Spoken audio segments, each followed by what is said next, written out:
নেটওয়ার্কে প্রবলেম হচ্ছে কি একটু? এখন লাইভ দেখাচ্ছে। হ্যাঁ, আমরা শুরু করি তাহলে। হ্যাঁ, বলতেছি লাইভ। আসসালামু হ্যাঁ, আলাইকুম শশী, সবাইকে। আমরা লাইভে আছি। আমি শাহরিয়ার আজাদ শশী আপনাদের সবাইকে আজকে পাথওয়ে বাংলাদেশ আয়োজিত এই ওয়েবিনারে স্বাগতম জানাচ্ছি। পাথওয়ে বাংলাদেশ হচ্ছে বেসিক্যালি একটা ফিনান্সিয়াল নলেজ শেয়ারিং প্ল্যাটফর্ম, যেটা হয়তো আমাদেরকে আমাদের প্রফেশনালি আরো ডেভেলপ করতে হেল্প করবে। তো আমাদের আজকের ওয়েবিনারের বিষয় হচ্ছে implications of monetary and fiscal policy of Bangladesh on the capital market and the economy of Bangladesh. এবং আলহামদুলিল্লাহ আজকে আমাদের সাথে আমাদের প্যানেলিস্ট হিসেবে আছেন জনাব সজীব হোসেন, সহকারী অধ্যাপক ঢাকা ইউনিভার্সিটি ফিনান্স বিভাগের, এবং এছাড়াও উনি বর্তমানে ইন্ডিপেন্ডেন্ট ডিরেক্টর হিসেবে দায়িত্বরত আছেন ফার ইস্ট ফাইন্যান্স লিমিটেড এবং এমারেল্ড অয়েল লিমিটেডে। আমাদের সাথে আছেন জনাব Asif Khan, managing partner Edge Research and Consultancy, এবং আমাদের তৃতীয় প্যানেলিস্ট হিসেবে আছেন জনাব রেহান কবির, যিনি বর্তমানে ইবিএল সিকিউরিটিতে আছেন রিসার্চ অ্যানালিস্ট হিসেবে। তো আমি শুরুতেই রেহান কবিরকে বলছি যে আপনি বাংলাদেশের বর্তমান যে মনিটারি এবং ফিসক্যাল পলিসি এগুলো নিয়ে একটা সংক্ষিপ্ত আপনার যে বক্তব্য আছে সেটা একটু উপস্থাপন করুন।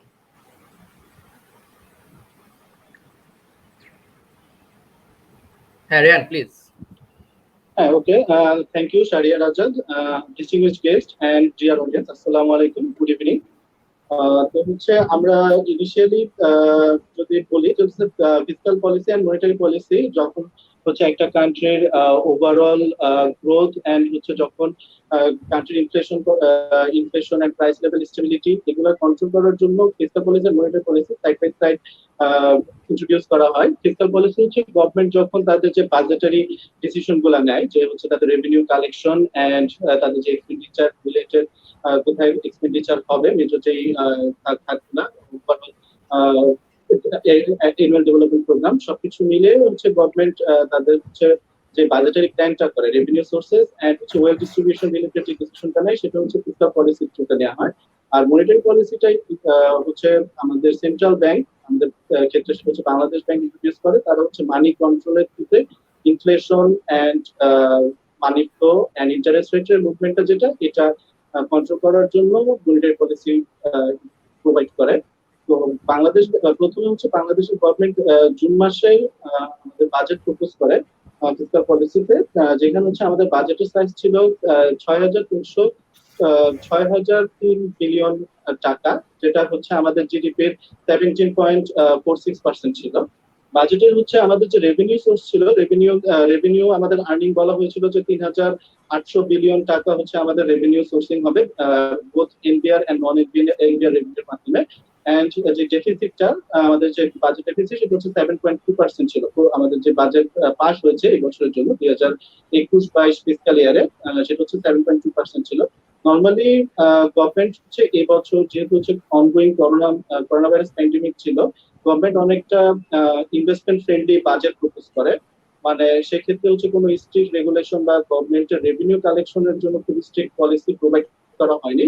সব ক্ষেত্রেই যতটুকু লেভেল ছিল, মানে আমরা হচ্ছে যদি ইন্ডিভিজুয়াল লেভেলে দেখি, ইন্ডিভিজুয়াল লেভেলে হয়তো বা ট্যাক্স বেনিফিট ওরকম প্রোভাইড করা হয় নাই, বাট কর্পোরেট লেভেলে কিন্তু লিস্টেড এন্ড নন লিস্টেড কোম্পানিগুলো যেগুলো ম্যানুফ্যাকচারিং কোম্পানি তাদের জন্য 2.5% ট্যাক্স ছাড় দেওয়া হয়েছিল। দ্যাটস ওয়াই রেভিনিউ কালেকশনটা একটু স্লো ডাউন ছিল।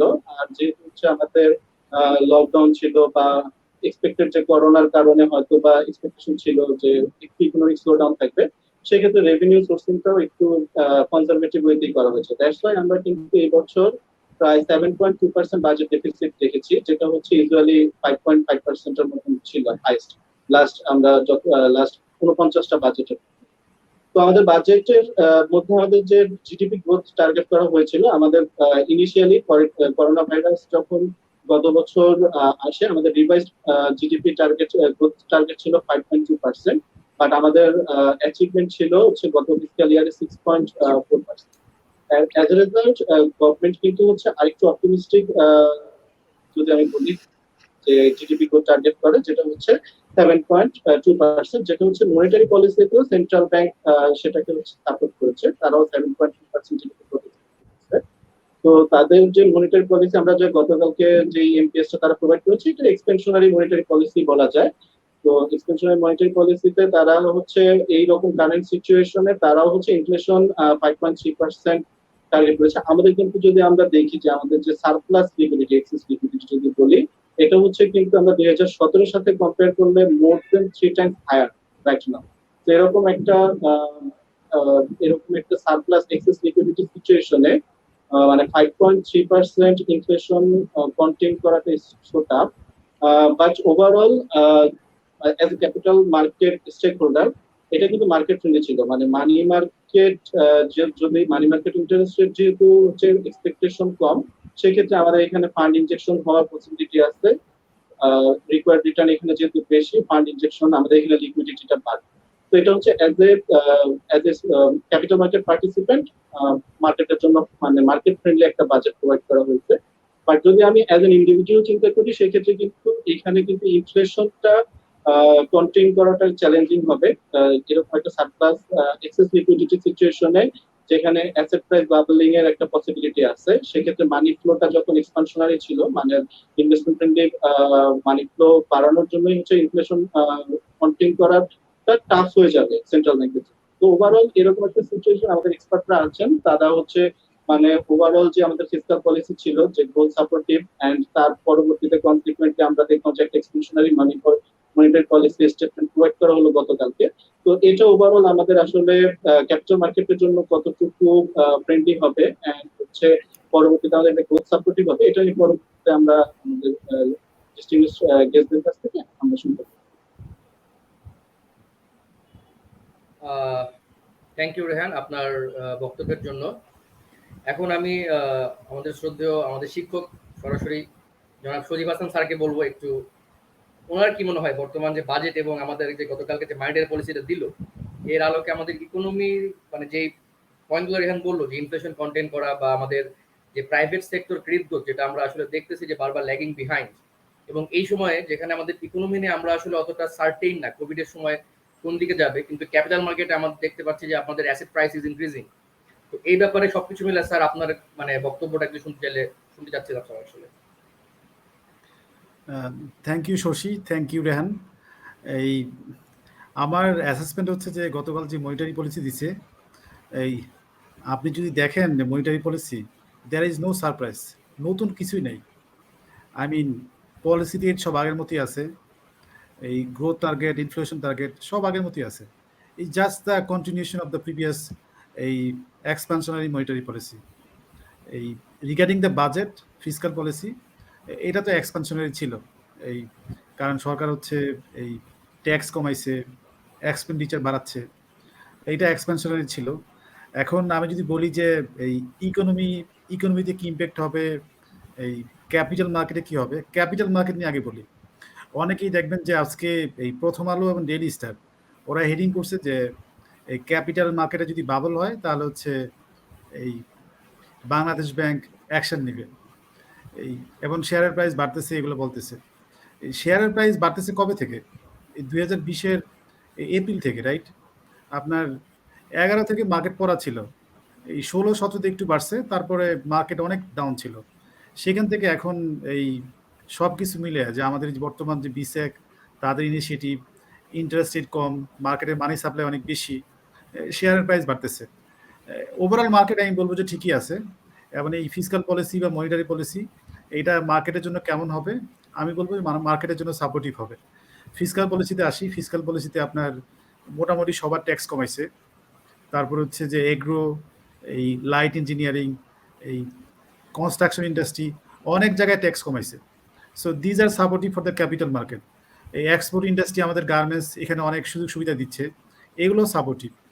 এবং আমাদের যদি ইন্টারেস্ট রেট দেখেন, ইন্টারেস্ট রেট প্রতিনিয়ত কমতেছে, ডিপোজিট রেট এবং ল্যান্ডিং রেট, বাংলাদেশ ব্যাংকও সেটা বলছে।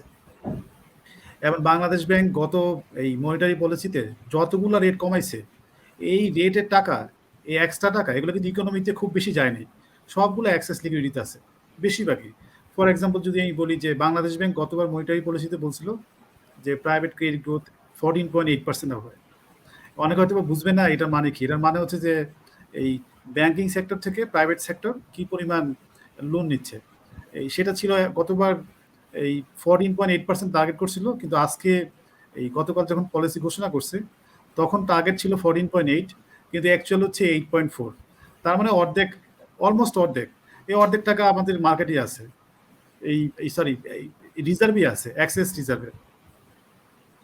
এই মনিটারি পলিসির ক্ষেত্রে আমাদের ক্যাপিটাল মার্কেটে কি হবে, আমার আন্ডারস্ট্যান্ডিং হচ্ছে এটা, যে আপনি যদি দেখেন যে মানি সাপ্লাই, বাংলাদেশের পলিসি, এই ইন্টারেস্ট রেট কমে যাচ্ছে, ক্রেডিট গ্রোথ অত কিছু হচ্ছে না, এগুলা সব ইন্ডিকেশন হচ্ছে যে আমাদের যে ইন্টারেস্ট রেট যেটা ডাউন ট্রেন্ডে আছে, খুব তাড়াতাড়ি ইন্টারেস্ট রেট বাড়বে না। যদি ইন্টারেস্ট রেট না বাড়ে, it's a bad news for the depositor, মানে যারা হচ্ছে ব্যাংকে টাকা রাখে তাদের জন্য ব্যাড নিউজ। কারণ আগে তারা 7%, 8%-এ এই ডিপোজিট রাখতো, এখন সেই ডিপোজিট তারা 2.5%, 3%-এ রাখতেছে। সো অনেকে আছে যারা একটু এই হাই রিটার্ন চায়, কিছু টাকা হয়তো বা অন্যান্য সেক্টরে যাবে, এই রিয়েল এস্টেটে যেতে পারে। কারণ আপনি হাউস লোন নিলে আগে যেটা নিতেন এই 10%, 11%, এটা আপনি 8%, 9% নিতে পারবেন। এই পার্সোনাল লোন থেকে শুরু করে বিভিন্ন লোন, এই ওই টাকা হয়তো বা আপনি এখন এই আরও বেশি লোন নিবেন, কিন্তু এই রিয়েল ইকোনমি তো খারাপ, লোন নিয়ে করবেন কি? তো দেখা যাবে যে কিছু টাকা আপনার এই অ্যাসেটের দিকে আসবে, যেমন রিয়েল এস্টেট, এই ক্যাপিটাল মার্কেট, এগুলো হয়তো অল্প কিছু আসছে। বাট আমি বলবো যে এই এখনো রিস্কের কোনো ব্যাপার নাই। বাংলাদেশ ব্যাংক তো বলছে যে যদি কোনো স্পেকুলেটিভ বাবল হয় অ্যাক্সেস মানি সাপ্লাইয়ের জন্য, আপনারা দেখবেন যে মনিটারি পলিসির নামই দিচ্ছে এরকম, অ্যাকোমোডেটিভ এক্সপানশনারি মনিটারি পলিসি। আমার ধারণা এর মানে হচ্ছে যে বাজারে এনাফ টাকা থাকবে, অ্যাক্সেস লিকুইডিটি থাকবে। অ্যাকোমোডেটিভ মানে হচ্ছে যদি আরও লাগে আরও দিবে, বাট কোনো কারণে যদি সমস্যা হয় তাহলে টাকা তারা এখান থেকে পুল আউট করে নিয়ে যাবে। এই অ্যাকোমোডেটিভ মনিটারি পলিসি মাই ওভারঅল অ্যাসেসমেন্ট, আমি বলবো যে এই ওভারঅল এই ফিসকাল পলিসি এবং মনিটারি পলিসি দুইটাই হচ্ছে ইকোনমি এবং এই ক্যাপিটাল মার্কেটের জন্য সাপোর্টিভ। এই রিয়েল চ্যালেঞ্জ হচ্ছে আমাদের কোভিড, এই কোভিডটাকেই করা, এই কন্টেন্ট করা, এই রিয়েল ইকোনমির যে ডিমান্ড এটাকে বাড়ানো। এই যত তাড়াতাড়ি আমরা হচ্ছে ফুল স্কেলে যেতে পারবো আমাদের এই যে ইকোনমিক অ্যাক্টিভিটিসে, এই কারখানাগুলা, তারপর হচ্ছে এক্সপোর্ট, আমাদের এই অন্যান্য সেক্টর যত বেশি ভাইব্রেন্ট, তত তাড়াতাড়ি হবে, নর্মালসে যত তাড়াতাড়ি যাবে তত তাড়াতাড়ি আমরা কামব্যাক করবো। আচ্ছা, আমি এখন একটু আসিফ ভাইয়ের কাছে জিজ্ঞেস করতে যাচ্ছি যে আসিফ ভাইয়ের আসলে কি মনে হয় যে ধরেন আমরা তো গত 2000, সদীপ স্যার যেটা বললেন যে 2020 সাল পর্যন্ত আসলে ক্যাপিটাল মার্কেটে কিন্তু একটা যাতে মানে ওটাকে কি বলছে ব্লাড শেড গেছে আর কি, আমাদের হোয়াট এভার উই চুজ লসই হচ্ছে বা শেয়ারের দাম কমে যাচ্ছে, অ্যাসেট প্রাইসেস ডিক্রিজিং। বাট কি এমন হলো অ্যাপার্ট ফ্রম ইন্টারেস্ট রেট কমে যাওয়া, যেটা আমরা দেখতেছি 2020 সাল থেকে ট্রেন্ড, আমাদের ক্যাপ করে দেওয়ার পরে আপাতত এই মুহূর্তে কিন্তু ক্যাপটা খুব বেশি ইফেক্টিভ না, কারণ আমাদের ইন্টারেস্ট এক্সেস লিকুইডিটি এমন অবস্থা ইন্টারেস্ট রেট এমনি কমে গেল। আমরা ধরে নিতে পারি যে ভ্যালুয়েশন হতে ইম্প্যাক্ট করতে পারে, weighted average cost of capital কমে গেল। বাট এটা ছাড়া আর কি ধরনের চেঞ্জ আসিফ ভাই মনে করেন যেটা আমাদের এইটা একটা বিশাল রান 55% মার্কেট ইনক্রিজ হলো, এটা কি আসলে ইম্প্যাক্টটা মানে অ্যাপার্ট ফ্রম এই ফিসক্যাল ম্যান্ডেটরি পলিসি যেগুলো আমরা আলোচনা করতেছি, এটা পিছনে আসিফ ভাইয়ের কি মনে হয় যে কি মূল প্রভাবটা কি আসলে? অ্যাকচুয়ালি অ্যাপার্ট ফ্রমটাকে আমি মানে যদিও দ্য কোয়েশ্চেন ওয়াজ যে অ্যাপার্ট ফ্রম দিস, আমি তারপরেও I will bring that part into the discussion. হ্যাঁ, আমার মতে স্টক র্যালির almost 80% or more is explain by interest rates, যে লো ইন্টারেস্ট রেটস। অ্যান্ড এইটা তো আসলে ফাইন্যান্স থিওরি দিয়েও সাপোর্টেড। আমার কস্ট অফ ক্যাপিটাল ডিক্লাইন করলে রিস্ক অ্যাসেটস এর ভ্যালুয়েশন বাড়বে, এবং এটা শুধুমাত্র বাংলাদেশে না, এটা পৃথিবীর যে কোনো জায়গায় যেখানেই সেন্ট্রাল ব্যাংকরা এক্সপ্যানশনারি স্টান্স নিয়েছে সেখানেই হয়েছে।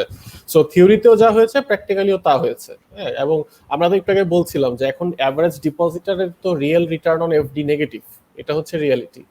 সো 70 to 80% হচ্ছে এক্সপ্লেইন বাই দ্যাট, যে ইন্টারেস্ট রেট লো। এছাড়াও কিন্তু আমাদের কিছু সাইকোলজিক্যাল ফ্যাক্টরসও এখানে কনসিডার করতে হবে, যেটার মধ্যে একটা ফ্যাক্টর হচ্ছে গিয়ে যে একটা হচ্ছে কোভিড ইটসেলফ। হ্যাঁ, যে কোভিড কিন্তু ইন আ ওয়ে বাংলাদেশের জন্য অন্যান্য দেশের জন্য স্টক মার্কেটের জন্য অ্যাকচুয়ালি পজিটিভ, ইন্টারেস্ট রেটটা বাদ দিলেও। যে এখন যারা ব্যবসায়ী আছে তারা তো আসলে লং টার্ম ক্যাপেক্সে যাচ্ছে না, ক্যাপেক্স বা ক্রেডিট গ্রোথ ইজ উইক, এবং এটা তো আনসার্টেনটি আছে। কারণ if you look at it, আমরা গত বছর একটা প্রলং লকডাউনে ছিলাম, এই বছর ফেব্রুয়ারির শেষ থেকে একটা লকডাউনে গেছিলাম, এখন একটা লকডাউনে আছি, এবং বিভিন্ন সিচুয়েশন চেঞ্জ হওয়ার সাথে সাথে পলিসিগত চেঞ্জেসও কিন্তু হচ্ছে। একটা এক্সাম্পল যদি আমি দিই, এর আগের লকডাউন মানে ফেব্রুয়ারির যে লকডাউনটা ছিল তখন কিন্তু এক্সপোর্ট ওরিয়েন্টেড ফ্যাক্টরিজ গুলা খোলা ছিল। আবার এখনের যেটা হলো যে এই গত কয়েকদিনের মধ্যে ঈদের পরবর্তীতে যেটা, সেখানে আবার এক্সপোর্ট ওরিয়েন্টেড ফ্যাক্টরিগুলো বন্ধ ছিল। তো এগুলো কিন্তু প্রত্যেকটা ব্যবসায় ব্যবসায়িক প্ল্যানিং এ ইম্প্যাক্ট ফেলে।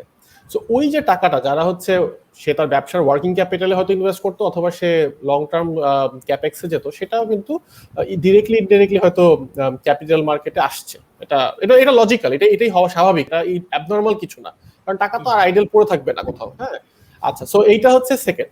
আর থার্ড আরেকটা ছোট পয়েন্ট যদি আমি বলি যে ডিসপাইট কোভিড আমরা যদি আমাদের স্টক মার্কেটে লার্জ ক্যাপ কোম্পানিজ গুলোর পারফরমেন্স দেখি, হ্যাঁ, এটাকে আমরা পারফরমেন্সটা কিভাবে দেখবো? আমরা দেখবো যে গত 2021 এর কোয়ার্টার অথবা যারা জুন এন্ডিং তাদের কোয়ার্টার ফাইন্যান্সিয়াল রেভিনিউ ও profit numbers compare to not the covid year but pre covid year, কেউ কেউ কিন্তু সিগনিফিক্যান্টলি বিট করে চলে গেছে। হ্যাঁ, তারা কিন্তু সে ফার্মাসিউটিক্যালস এর কোভিডে তেমন কোনো ইম্প্যাক্ট হয় না, এবং এখনকার যে revenue number year over year we are seeing growth. মানে আমি বলছি যে প্রি কোভিড যে নর্মাল এনভায়রনমেন্টটা ছিল, হ্যাঁ, টোব্যাকো কিন্তু বিএটি তাদের নাম্বারস রিপোর্ট করলো, সেখানেও কাইন্ড অফ সিমিলার।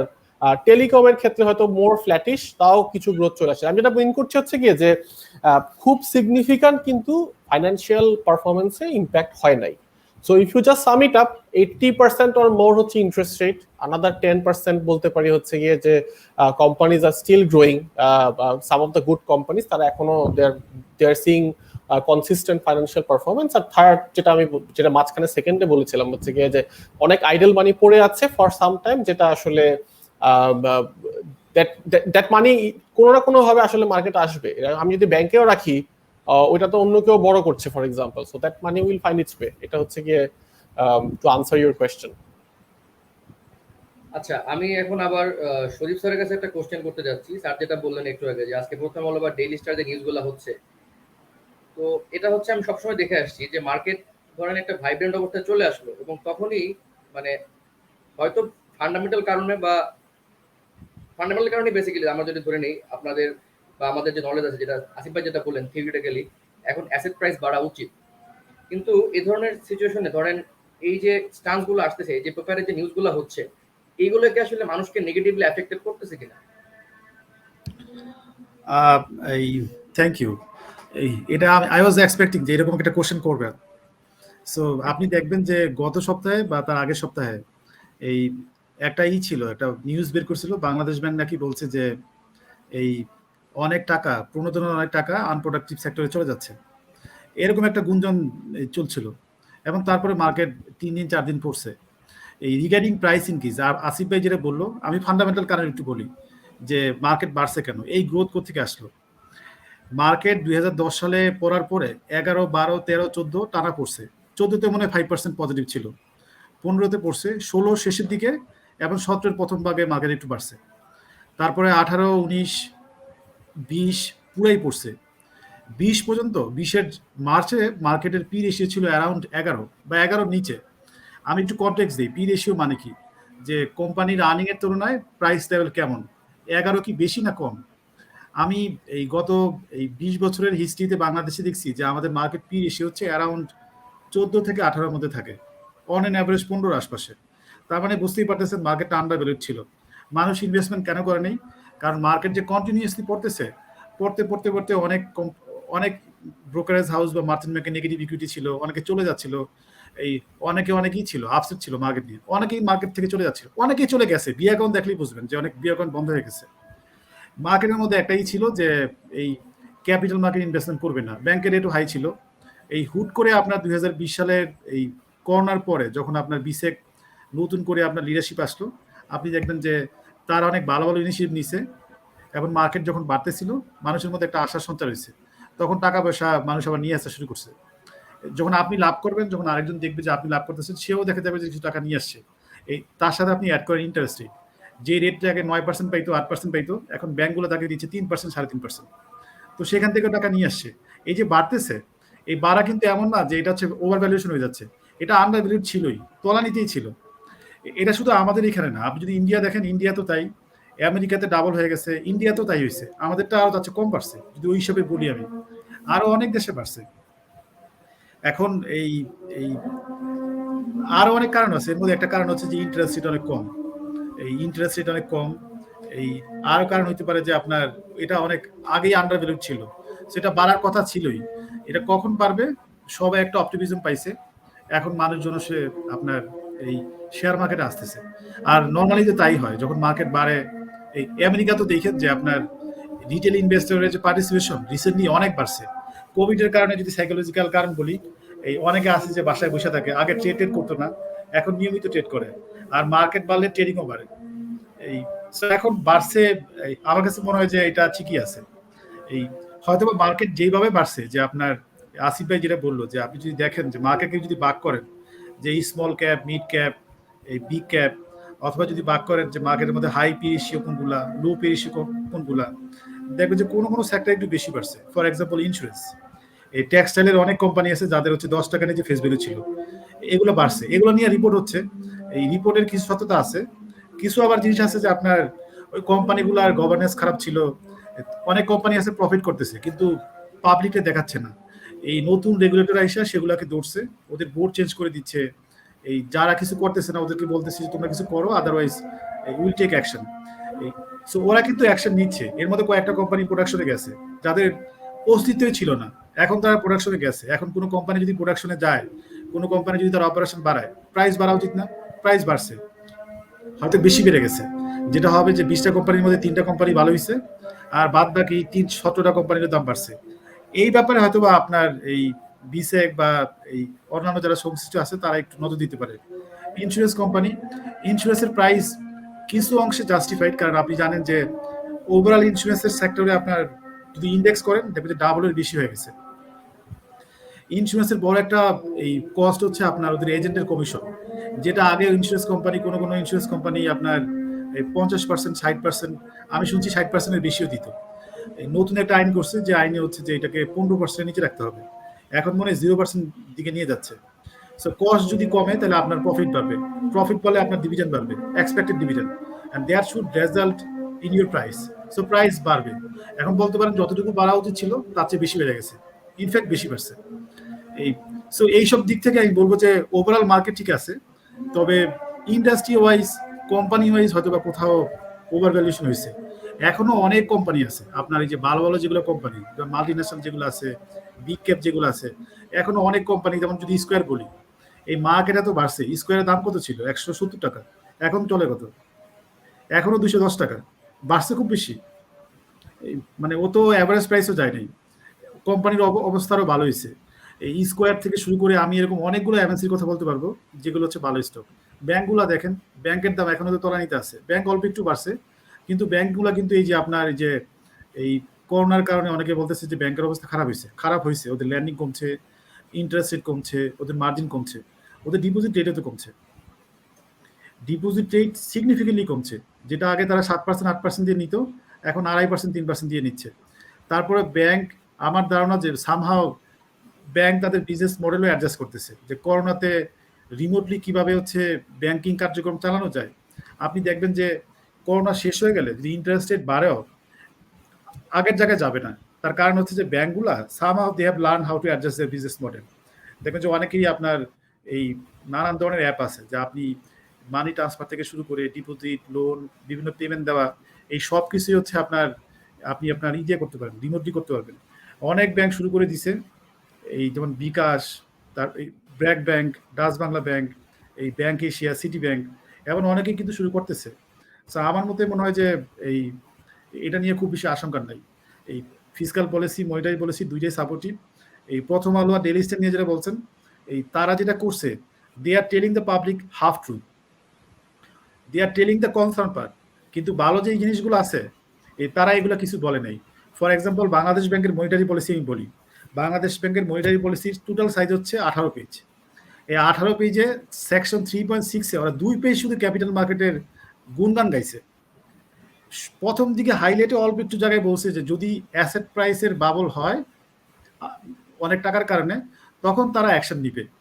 আপনি আমাকে বলেন যে এত কিছু বাদ দিয়ে শুধুমাত্র ওই লাইনটাই নিয়েই তারা হেডিং করছে, আজকে প্রথম আলোর হেডিং আর হচ্ছে Daily Star heading.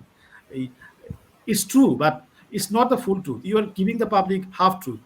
In that case it might create panic, যেটা গত সপ্তাহে করছে। আমাদের মিডিয়া আসলে আমাদেরকে অ্যাভেলেবিলিটি বায়াসে ফেলে দিচ্ছে। আমরা যখনই ক্যাপিটাল মার্কেট নিয়ে চিন্তা করি বা মানুষের কাছে এমন নিউজগুলো পৌঁছায়, সবার আগে চিন্তা করবে আসলে আচ্ছা মার্কেটে মনে হয় ক্র্যাশ করলো।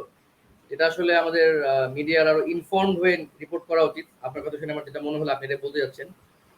এখন আমার সেকেন্ড আমাদের পরবর্তী কোশ্চেন হচ্ছে আসিফ ভাইয়ের কাছে ইনফ্যাক্ট, যে ধরেন মানুষের মধ্যে একটা মিসকনসেপশন আছে, এটা আপনি একটু দূর করার চেষ্টা করবেন আপনি, সেটা হচ্ছে কালো টাকা আর ইলিগাল টাকা, এবং কালো টাকা আসলে ক্যাপিটাল মার্কেটের মাধ্যমে যে লিগাল করার যে সাদা করার যে ওয়েটা, এটা নিয়ে আপনার মতামতটা। বা তার আগে আপনি যদি কালো টাকা আর ইলিগাল টাকার পার্থক্যটা একটু বুঝাই ফেলতেন, কারণ মোস্টলি আমার কাছে অনেক সময় কোশ্চেন গুলো আসে, ভাই এটা তো আসলে অবৈধ টাকা, এটা কেন লিগাল করতেছে? আসিফ ভাই প্লিজ। আচ্ছা, ঠিক আছে। তো আগে আমরা ইল্লিগাল টাকার ডেফিনেশনটায় আসি। হ্যাঁ, ইল্লিগাল বলতে আমার যেটা আন্ডারস্ট্যান্ডিং হচ্ছে যে যে টাকাটা আমি কোনো ধরনের ক্রিমিনাল অ্যাক্টিভিটি বা এমন একটা আনএথিক্যাল কোনো ওয়েতে আমি হচ্ছে টাকাটা কামাচ্ছি, সেটা চাঁদাবাজি হতে পারে, সেটা কিডন্যাপিং হতে পারে, এটা মানি লন্ডারিং হতে পারে, এই ধরনের যে টাকাগুলো আছে সেটা তো নিশ্চয়ই হচ্ছে গিয়ে যে মানে মোটামুটি ক্রিমিনাল পর্যায়ে গুরুতর অপরাধ লেভেলে হয়ে যায়, এটা হচ্ছে গিয়ে ইল্লিগাল যেটা। আর কালো টাকা বলতে আমরা যেটা বুঝাই সেটা হচ্ছে কি, যেই টাকাটার আগেনস্টে আমি কোনো ইনকাম ট্যাক্স দেই নাই। এখন বাংলাদেশের রিয়েলিটি তো আমরা জানি, আমাদের ট্যাক্স টু জিডিপি আসলে এখন মনে হয় হাই সিঙ্গেল ডিজিটে আছে, মোটামুটি অন দ্য লোয়ার সাইড, এবং খুব কম সংখ্যক লোকই আসলে ট্যাক্স দেয়। এবং যারা দেয় তাদের অনেকেরই দেখা যায় হচ্ছে যে তার টোটাল যে তার পার্সোনাল অ্যাসেটস আছে সে সবটা হয়তো দেখাচ্ছে না। আমাদের দেশে এটা এটা ডেভেলপিং কান্ট্রিজের একটা কমন ফেনোমেনা, এটা শুধু আমাদের দেশে না, অন্যান্য দেশেও আছে। আমাদের হয়তো একটু ট্যাক্স রেটটা একটু জেনারেলি অন্যদের তুলনায় একটু কম আছে। সো এই টাকাটা হচ্ছে আমি ডিফাইন করছি কালো টাকার ব্যাপারে। হ্যাঁ, সো আমার মতে দ্যাটস দ্য ডিফারেন্স। সো কালো টাকাটা হচ্ছে যে নট যে সে কোনো আনএথিক্যাল কাজ করে বা ইলিগাল করে যে কামিয়েছে, তা not necessarily, it could have partly থাকতে পারে, বাট এটা আসলে তার ইনকাম ট্যাক্স ফাইলে দেখানো নাই। এখন আমরা যদি এটাকে এখন স্টক মার্কেটের সাথে রিলেট করি, এই বাজেটের আগের বাজেটে, গত বাজেটে একটা ওয়ান বছর একটা সুবিধা দেওয়া ছিল যে স্টক মার্কেট এবং আরো কয়েকটা খাত ছিল যেখানে আমি ব্ল্যাক মানি হোয়াইট করতে চাইলে একটা সার্টেন সময় ইনভেস্ট করতে হবে এবং শুধুমাত্র 10% ট্যাক্স দিয়ে আমি হোয়াইটেন করতে পারবো। এটা ছিল তখনকার একটা সুবিধা এবং ওই সুযোগটা অনেকেই নিয়েছে, কেউ স্টক মার্কেটে করেছে, কেউ রিয়েল এস্টেটে, কেউ ব্যাংকে এফডি করে হয়তো করেছে। আর এখনের এইবারের যেটা হয়েছে, যেটা আই থিঙ্ক এখনো প্রভিশনটা রাখা হয়েছে, বাট ওই 10% প্রভিশনটা নাই, এখন 25% হচ্ছে ট্যাক্স ওই পেমেন্ট করে তারপর হলো গিয়ে যে ওইটা হোয়াইটেনিং করা যাবে। তো হোপ আমার কোয়েশ্চেনের আনসারটা হোপফুলি দিতে পেরেছি। অবশ্যই, খুবই মানে এটা আসলে ক্লিয়ার করা দরকার, কারণ কালো টাকা আর ইলিগাল টাকা অনেকেই আসলে গুমলেট করে ফেলে।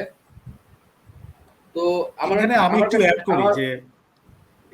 অ্যাড করি যে এই যে কালো টাকা শেয়ার মার্কেটে এই সাদা করার সুযোগ দিছে, আসিফ ভাই রাইট। এই কোনটা আনডিসক্লোজ মানি আর কোনটা কালো টাকা, দুইটার মধ্যে পার্থক্য আছে।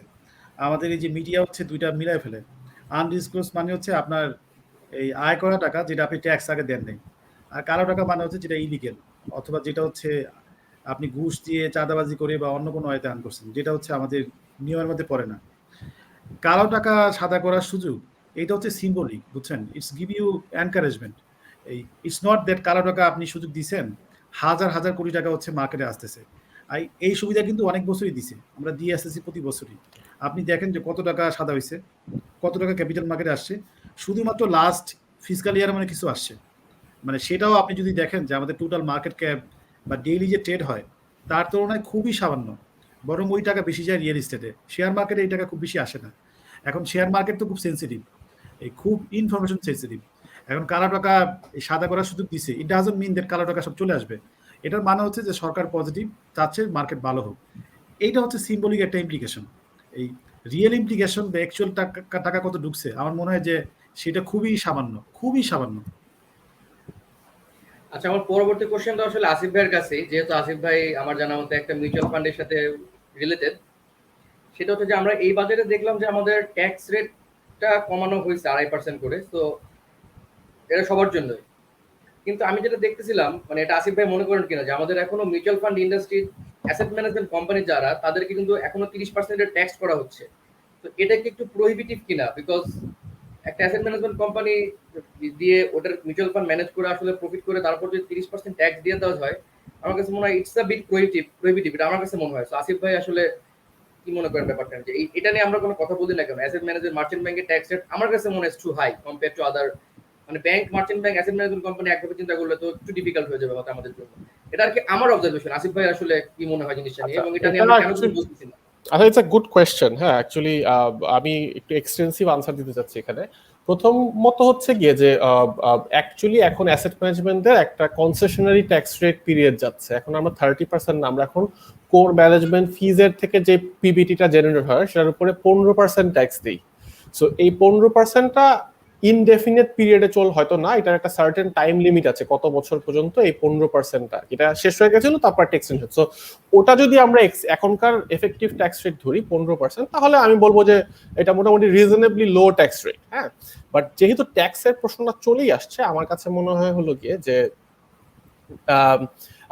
মোর ইম্পর্টেন্ট হচ্ছে যে অ্যাসেট ম্যানেজমেন্টের ট্যাক্স রেট থেকে বেশি মিউচুয়াল ফান্ডের বিনিয়োগকারীর ট্যাক্স রেটের কিছু জিনিস আমাদের ঠিক করতে হবে। সো এটা একটু আমি ক্ল্যারিফাই করি এই জায়গাটা, যে এখন কোনো মিউচুয়াল ফান্ডে কোনো একটা বিনিয়োগকারী ইনভেস্ট করলো, হ্যাঁ, তো ফান্ড লেভেলে ফান্ড থেকে যদি কোনো ক্যাপিটাল গেইন হয় সেটার তো কোনো ট্যাক্স নাই, কারণ মিউচুয়াল ফান্ডস আর ট্যাক্স এক্সেম্পটেড। বাট কোনো এফডি বা ইন্টারেস্ট রেট থাকলে এখানে কিছু কিছু জায়গায় 5% এআইটি কাটা হয়, কিন্তু যদিও সেটা এক্সেম্পটেড থাকা উচিত।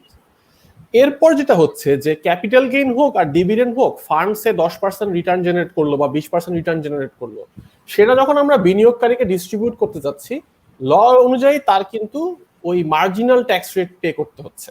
25,000 টাকা একটা এক্সাম্পশন আছে ওপেন এন্ডেড ফান্ডে, আর ক্লোজড এন্ড ফান্ডে আই থিঙ্ক 50,000 টাকা পর্যন্ত একটা এক্সাম্পশন আছে ওই যারা স্টক মার্কেটে আছে। কিন্তু তার বাইরে whatever dividend they are receiving, এখানে সে তার মার্জিনাল ট্যাক্স রেট পে করছে। এখন এখানে কিন্তু একটা খুব ক্রিটিক্যাল ইস্যু চলে আসছে। ওই যে বললাম মিউচুয়াল ফান্ডটায় হয়তো 90% টাকা লাভ রিটার্ন আসছে হচ্ছে ক্যাপিটাল গেইন থেকে, এটা যদি আমি পার্সোনালি করতাম আমার জন্য এটা জিরো ট্যাক্স হতো as a individual. But fund যখন 90% রিটার্ন করলো, বাট ওই প্রফিটের উপর সে যখন ডিভিডেন্ড দিচ্ছে, একটা ব্যক্তি তার মার্জিনাল ট্যাক্স রেট পে করছে। এটা অনেক ক্ষেত্রে যাদের একটু হাই নেটওয়ার্থ ইন্ডিভিজুয়াল সারচার্জ মিলিয়ে হয়তো 35%ও চলে যাচ্ছে। হ্যাঁ, সো এইখানে আমার কাছে মনে হচ্ছে যে কিছু জিনিস করণীয় আছে, এবং অবশ্যই হচ্ছে অ্যাসেট ম্যানেজারদের কম্বাইন্ড একটা এফার্টে আমাদের এটাকে এডুকেট করতে হবে। কারণ আসলে তো এটা এই জায়গাটা এইখানে যে ট্যাক্সের বেনিফিটটা এখানে তো আসলে আমরা অ্যাসেট ম্যানেজারদের জন্য করছি না, এটা আমাদের বিনিয়োগকারীদের জন্য করছি। আর আমরা যদি প্রফেশনাল ফান্ড ম্যানেজমেন্টকে আসলে পপুলারাইজ করতে চাই, তাহলে আমাদের এই জায়গাগুলো সর্ট আউট করতে হবে আর কি। তা আপাতত এতটুকুই থাকুক, আবার যদি কোনো কোয়েশ্চেন আসে তাহলে ফার্দার এক্সপ্লেন করবো এই জায়গাটা। অবশ্যই খুবই ভালো অ্যান্সার দিয়েছেন আসিফ ভাই, এটা আসলে এভাবে চিন্তা করা উচিত। এরপরে আমার আসলে যে কোশ্চেনটা সেটা হচ্ছে যে ধরেন পার্শ্ববর্তী দেশ যে ইন্ডিয়াতে যেটা, এটা আমার আসলে কোশ্চেনটা দুজনের কাছেই। ইন্ডিয়াতে যখন আমি গেছিলাম তখন আমি দেখলাম যে, এবং টিভিতেও ওদের একটা অ্যাড দেয় মিউচুয়াল ফান্ড সাহি হ্যায়। তো বাংলাদেশে আমি যেটা দেখলাম যে আমাদের দেশে সিন্স 2013 আপনারা যদি সিডিবিএল এর অ্যানুয়াল রিপোর্টটা দেখেন, 2013 সালে আমাদের অ্যাক্টিভ ভিউ ছিল 31 লাখ, এবং এটা রিসেন্টলি মোরলেস অ্যাক্টিভ 25 থেকে 27 লাখের মধ্যে হবে। And every year it's decreasing. আমাদের কিন্তু ধরেন টার্নওভার বাড়তেছে, হুইচ ইজ গুড। আমাদের মার্কেটে 55% রিটার্ন চলে আসছে, which is also very good. But what I am concern about is যে আমাদের ইনভেস্টর বেস কিন্তু বাড়তেছে না। এবং 27 লাখ অ্যাক্টিভ ভিউ থাকলে আমি আসলে কনসার্ন যে এর মধ্যে আসলে মানে ইউনিক কয়জন আসলে, এবং এটা যদি আমাদের করতে হয় আমাদেরকে অ্যাসেট ম্যানেজমেন্ট কোম্পানি দিয়ে করতে হবে। স্যার একটা মিনিট আমি একটু বলে নিই। আরেকটা জিনিস আমি দেখতেছি যে আমরা নিজেরাই বলতেছি যে অ্যাসেট ম্যানেজমেন্ট কোম্পানিগুলোকে স্বয়ংসম্পূর্ণ হয়ে মার্কেটে আসতে হবে, এবং asset management company should be the future. আমি যেটা দেখতেছি বেশিরভাগ অ্যাসেট ম্যানেজমেন্ট কোম্পানিতে আবার ব্যাংকগুলোই স্পন্সর হয়ে ইনভেস্ট করতেছে। আমার যেটা আন্ডারস্ট্যান্ডিং যে ব্যাংকের কাজ, ব্যাংক অবশ্যই শেয়ার মার্কেট ইনভেস্টমেন্ট করবে, বাট ব্যাংক যদি ওই আবার অ্যাসেট ম্যানেজমেন্ট দিয়ে করে, নিজেরাও করে, আলটিমেটলি আমাদের মিউচুয়াল ফান্ডের যে মূল উদ্দেশ্য যে ইন্ডিভিজুয়াল ইনভেস্টের কাছে যাওয়া, সেটা কিন্তু আসলে আমার কাছে মনে হয় ফুলফিল হচ্ছে না। এটাকে আমরা কিভাবে অ্যাড্রেস করতে পারি, এটা আসলে আমার দুজনের কাছেই প্রশ্ন। আমি আপনার এই প্রথম কোশ্চেনের আনসার দিই। এই আপনি যে নাম্বারটা দেখতেছেন যে একটি বিও অ্যাকাউন্টের নাম্বার, এই বিও অ্যাকাউন্ট নাম্বার অ্যাক্টিভ না, সেই নাম্বারটা কমতেছে, এটা আসলে কমে নাই, ইন এ সেন্স এটা বাড়তেছে। সেটা আমি বলি কিভাবে। আগের যে আইপিও রুল ছিল, আগের আইপিও রুলে আপনি একজন লোক তার ফ্যামিলি মেম্বার এই সবার নামে হচ্ছে বি অ্যাকাউন্ট করতো, কারণ আপনি হচ্ছেন লটারি সিস্টেম হইতো। আপনার যত বি অ্যাকাউন্ট ছিল থাকবে, আপনার শেয়ার পাওয়ার সম্ভাবনা তত বাড়বে। তো আগে তারা এই কাজটা করতো। এখন যেটা হয়েছে যে আপনি জানেন যে আপনি এই আইপিওতে আবেদন করতে হইলে এই সেকেন্ডারি মার্কেটে 20,000 টাকা থাকতে হবে, এবং সবাইকে হচ্ছে প্রো রেটা বেসিসে দেওয়া হবে। তো এখন যেটা হয়েছে যে এই নিয়ম করার পরে আপনি দেখবেন যে প্রতি মাসে 2 লাখ 3 লাখ করে বি অ্যাকাউন্ট কমতেছে। এই বি অ্যাকাউন্ট দিয়ে কেউ কখনো সেকেন্ডারি ট্রেড করতো না। এরা হচ্ছে আইপিওর জন্য করতো। এখন যেহেতু এত অ্যাডভান্টেজ নাই, কারণ আইপিওতে আবেদন করতে হলে আপনাকে এই অ্যাকাউন্টের এগেনস্টে 20,000 টাকা সেকেন্ডারি মার্কেটে থাকতে হবে। এই জন্য তারা হচ্ছে অ্যাকাউন্টগুলো বন্ধ করে দিচ্ছে। ইদানিং রেটটা একটু বেশি কেন? কারণ হচ্ছে যে এখন ফি দেওয়ার সময় আসছে, বি অ্যাকাউন্ট ফি রিসেন্টলি যাচ্ছে। এই জন্য আপনার এখন রিসেন্ট মান্থগুলোতে বন্ধের সময় বেশি। সেকেন্ড পার্ট, মিউচুয়াল ফান্ডের লোকজন তো ইন্টারেস্টেড না কেন? আমার ধারণা রিসেন্টলি মিউচুয়াল ফান্ডে মানুষজন ইন্টারেস্টেড হচ্ছে, ওপেন ইন্ডে, ক্লোজ ইন্ডে না। কারণ হচ্ছে যে আপনি যদি দেখেন যে আমাদের মার্কেটে এই 2007, 8, 9, 10, 11 এই সব সময় হচ্ছে আগে ক্লোজ ইন মিউচুয়াল ফান্ড আসতো। এবার মানুষ অনেক অ্যানথুজিয়াস্টিক ছিল। এই ক্লোজ ইন মিউচুয়াল ফান্ড মার্কেটে এসেই 10 টাকার মিউচুয়াল ফান্ড এমনও আছে, যেমন গ্রামীণ 2, 10 টাকার মিউচুয়াল ফান্ড মার্কেটে ফার্স্ট ডেতে ট্রেড হয়েছে 62 টাকায়, মানে প্রথম ডেতে 500% রিটার্ন। এই ক্লোজ ইন মিউচুয়াল ফান্ড খারাপ কেন করতেছে? এই খেয়াল করে দেখেন, আমি যদি বিনিয়োগকারী হই, আমি যদি ক্লোজ ইন মিউচুয়াল ফান্ডে ইনভেস্টমেন্ট করি, এই মিউচুয়াল ফান্ড হচ্ছে যারা অ্যাসেট ম্যানেজার, তারা আমার জন্য ভ্যালু ক্রিয়েট করবে। ভ্যালু ক্রিয়েট করবে কিভাবে? তারা ন্যাপটাকে বাড়াবে। তারা যেসব শেয়ার কিনছে ওইসব শেয়ারের দাম বাড়লে তাদের নেট অ্যাসেট ভ্যালু বাড়বে। যে ভ্যালু ক্রিয়েট করছে সেটা কি আমাকে ডিস্ট্রিবিউট করতেছে? আপনি যদি দেখেন 2011 থেকে এই 12, 13, 14, 15, 16 সবার নেট যে হারে বাড়ছে, তাদের যে ডিস্ট্রিবিউশন, মানে ক্যাশ ডিস্ট্রিবিউশন, সেটা কিন্তু তারা করে নাই। বরং তারা যেটা করছে, নানান ধরনের এই ম্যাল প্র্যাকটিস করছে। তারা হচ্ছে ক্লোজ ইন মিউচুয়াল ফান্ডে স্টক ডিভিডেন্ড দিছে। আমার মনে হয় এটা হচ্ছে one of the rarest in the whole stock market world. কেন করছে জানেন? কারণ তারা যে ফিটা পায় হচ্ছে total asset under management. So আপনি যদি স্টক ডিভিডেন্ড দেন, আপনি তো আর ক্যাশ ডিস্ট্রিবিউট করতেছেন না, ওই অ্যামাউন্টটা আপনার নিজের কাছে থাকতেছে। সো আপনি ফি বাড়ানোর জন্য স্টক ডিভিডেন্ড দিতেন। তারপরে এটাকে তারা চেঞ্জ করে বানাইছে RIU, রিইনভেস্টমেন্ট ইউনিট। এই স্টক ডিভিডেন্ডেরই একটা ভার্সন। এই বর্তমান বিসেক সেটা বন্ধ করে দিছে। সো আমি যেটা বলতে চাচ্ছি সেটা হচ্ছে এটা, যে অনেক মিউচুয়াল ফান্ড ম্যাল প্র্যাকটিস করছে। এর মধ্যে বিনিয়োগকারী টাকা তারা বিভিন্ন জায়গায়, বিভিন্ন প্রাইভেট জায়গায়, মানে খুবই অবসকিউর সোর্সে ইনভেস্ট করছে। তারা লিখে রাখতো আদার সোর্সে কি আছে সেটা বলতেও না। তাদের ন্যাব হাই দেখাইতো, কিন্তু সে অনুযায়ী তারা ডিভিডেন্ড দিত না। এবং মানুষ তো স্টক মার্কেট তো খুব রেসপন্সিভ। তার ফলে যেটা হইতো, তাদের ন্যাব হতো 16 টাকা, কিন্তু মার্কেট প্রাইস 10 টাকা। এখন এরকম আছে, আমি কয়েকটা নাম বলতে পারবো, কয়েকটা না অনেকগুলো বলতে পারবো, যে আপনার ন্যাব হচ্ছে 12 টাকা 13 টাকা, মার্কেট প্রাইস 60 টাকা। কেন? কারণ মানুষজন জানে যে ন্যাব 12 টাকা 13 টাকা আসলে এটা বিশ্বাস করার যোগ্য না। ইভেন যদি থাকেও সে আমাকে দিবে না, বুঝছেন? এই জন্য তাদের দাম কম। খেয়াল করে দেখেন, আমি বিনিয়োগকারী, আমি এখান থেকে ক্যাশও পাচ্ছি না, আর মার্কেট প্রাইস যেটা সেখান থেকেও সেটা বাড়তেছেন না। সো আমি কেন ইনভেস্ট করবো? সো এই জন্য মানুষের আগ্রহ অনেক কমে গেছে। দেখুন যে 16, 17, 18, 19, 20 ক্লোজ ইন মিউচুয়াল ফান্ড একটাও আসে নাই, মনে হয় একটা ছাড়া একটাও আসে নাই। অন্যদিকে আপনার এই যে ওপেন ইন মিউচুয়াল ফান্ড, এই আসিফ ভাইরা যেটা ম্যানেজ করেন, ওপেন ইন মিউচুয়াল ফান্ডের সুবিধা হচ্ছে কি জানেন? আপনি যেই পরিমাণ ভ্যালু ক্রিয়েট করবেন, যদি 10 টাকা থেকে আপনি 12 টাকা নিয়ে যান, 2 টাকার ভ্যালু ক্রিয়েট করেন, আমাকে ডিভিডেন্ড দিতে হবে না। আমি চাইলে যে কোনো সময় আমার ইউনিটটা সারেন্ডার করতে পারি। যে ভ্যালুটা ক্রিয়েট করছেন, I can immediately realize the value, বুঝছেন? এর জন্য ওপেন ইন মিউচুয়াল ফান্ড দেখবেন যে এখন একটা এই কি বলে, এই মানুষের ইন্টারেস্ট বাড়তেছে। এবং দেখবেন যে আমাদের গত 4 বছর বা 5 বছরে আমাদের হয়তো এখন প্রায় 65 ওপেন ইন মিউচুয়াল ফান্ড আছে। এর মধ্যে মনে হয় আমাদের গত 4 বছরে বা 5 বছরে অ্যারাউন্ড 40-42টা মিউচুয়াল ফান্ড আসছে, সবগুলোই ওপেন ইন।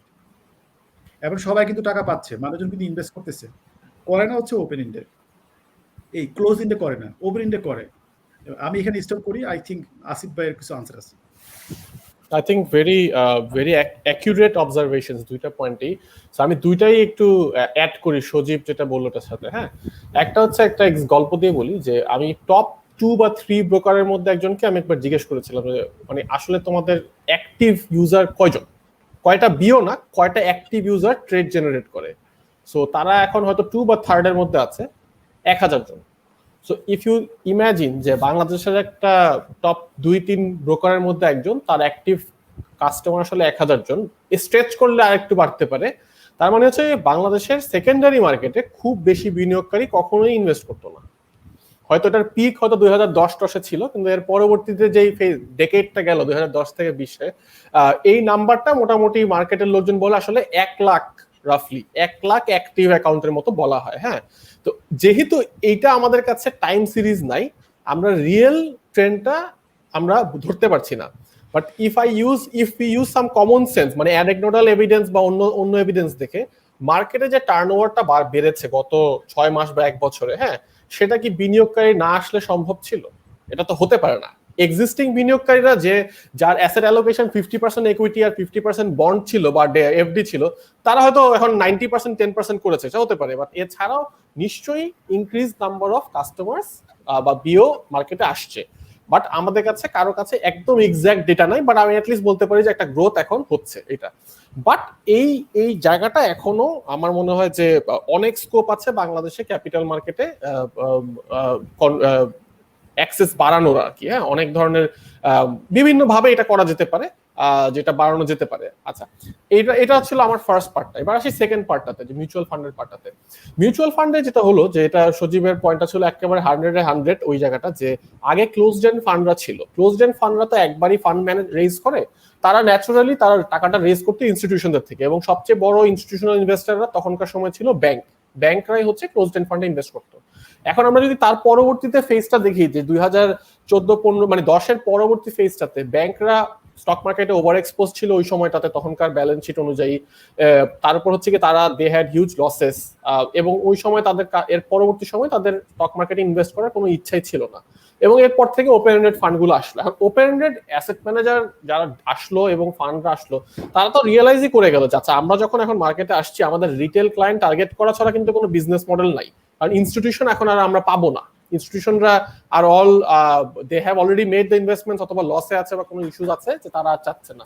সো ওই অ্যাসেট ম্যানেজাররা যারা 16-তে বা 17-তে বা 18-তে আসছে, তারা কিন্তু আসলে they had a 2.5 years of very tough time. মানে 18, 19 এবং 20-এর ফার্স্ট 6 মাসটা was a very tough time. এখন আমি রিটেল ক্লায়েন্টকে আনবো, আমি যদি তাকে রিটার্ন দিতে না পারি, হ্যাঁ, it's actually very difficult to kind of attract them.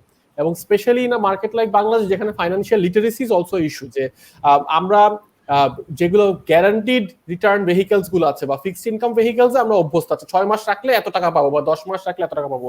But যে অ্যাসেট ক্লাসে রিস্ক রিটার্নটা একটু রিস্কও বেশি, রিটার্নও পোটেনশিয়ালি বেশি, বাট গ্যারান্টিড নাই কোনো কিছু, এইটা কিন্তু আমাদের ইনভেস্টরদেরকে বুঝাতে আরো সময় লাগবে।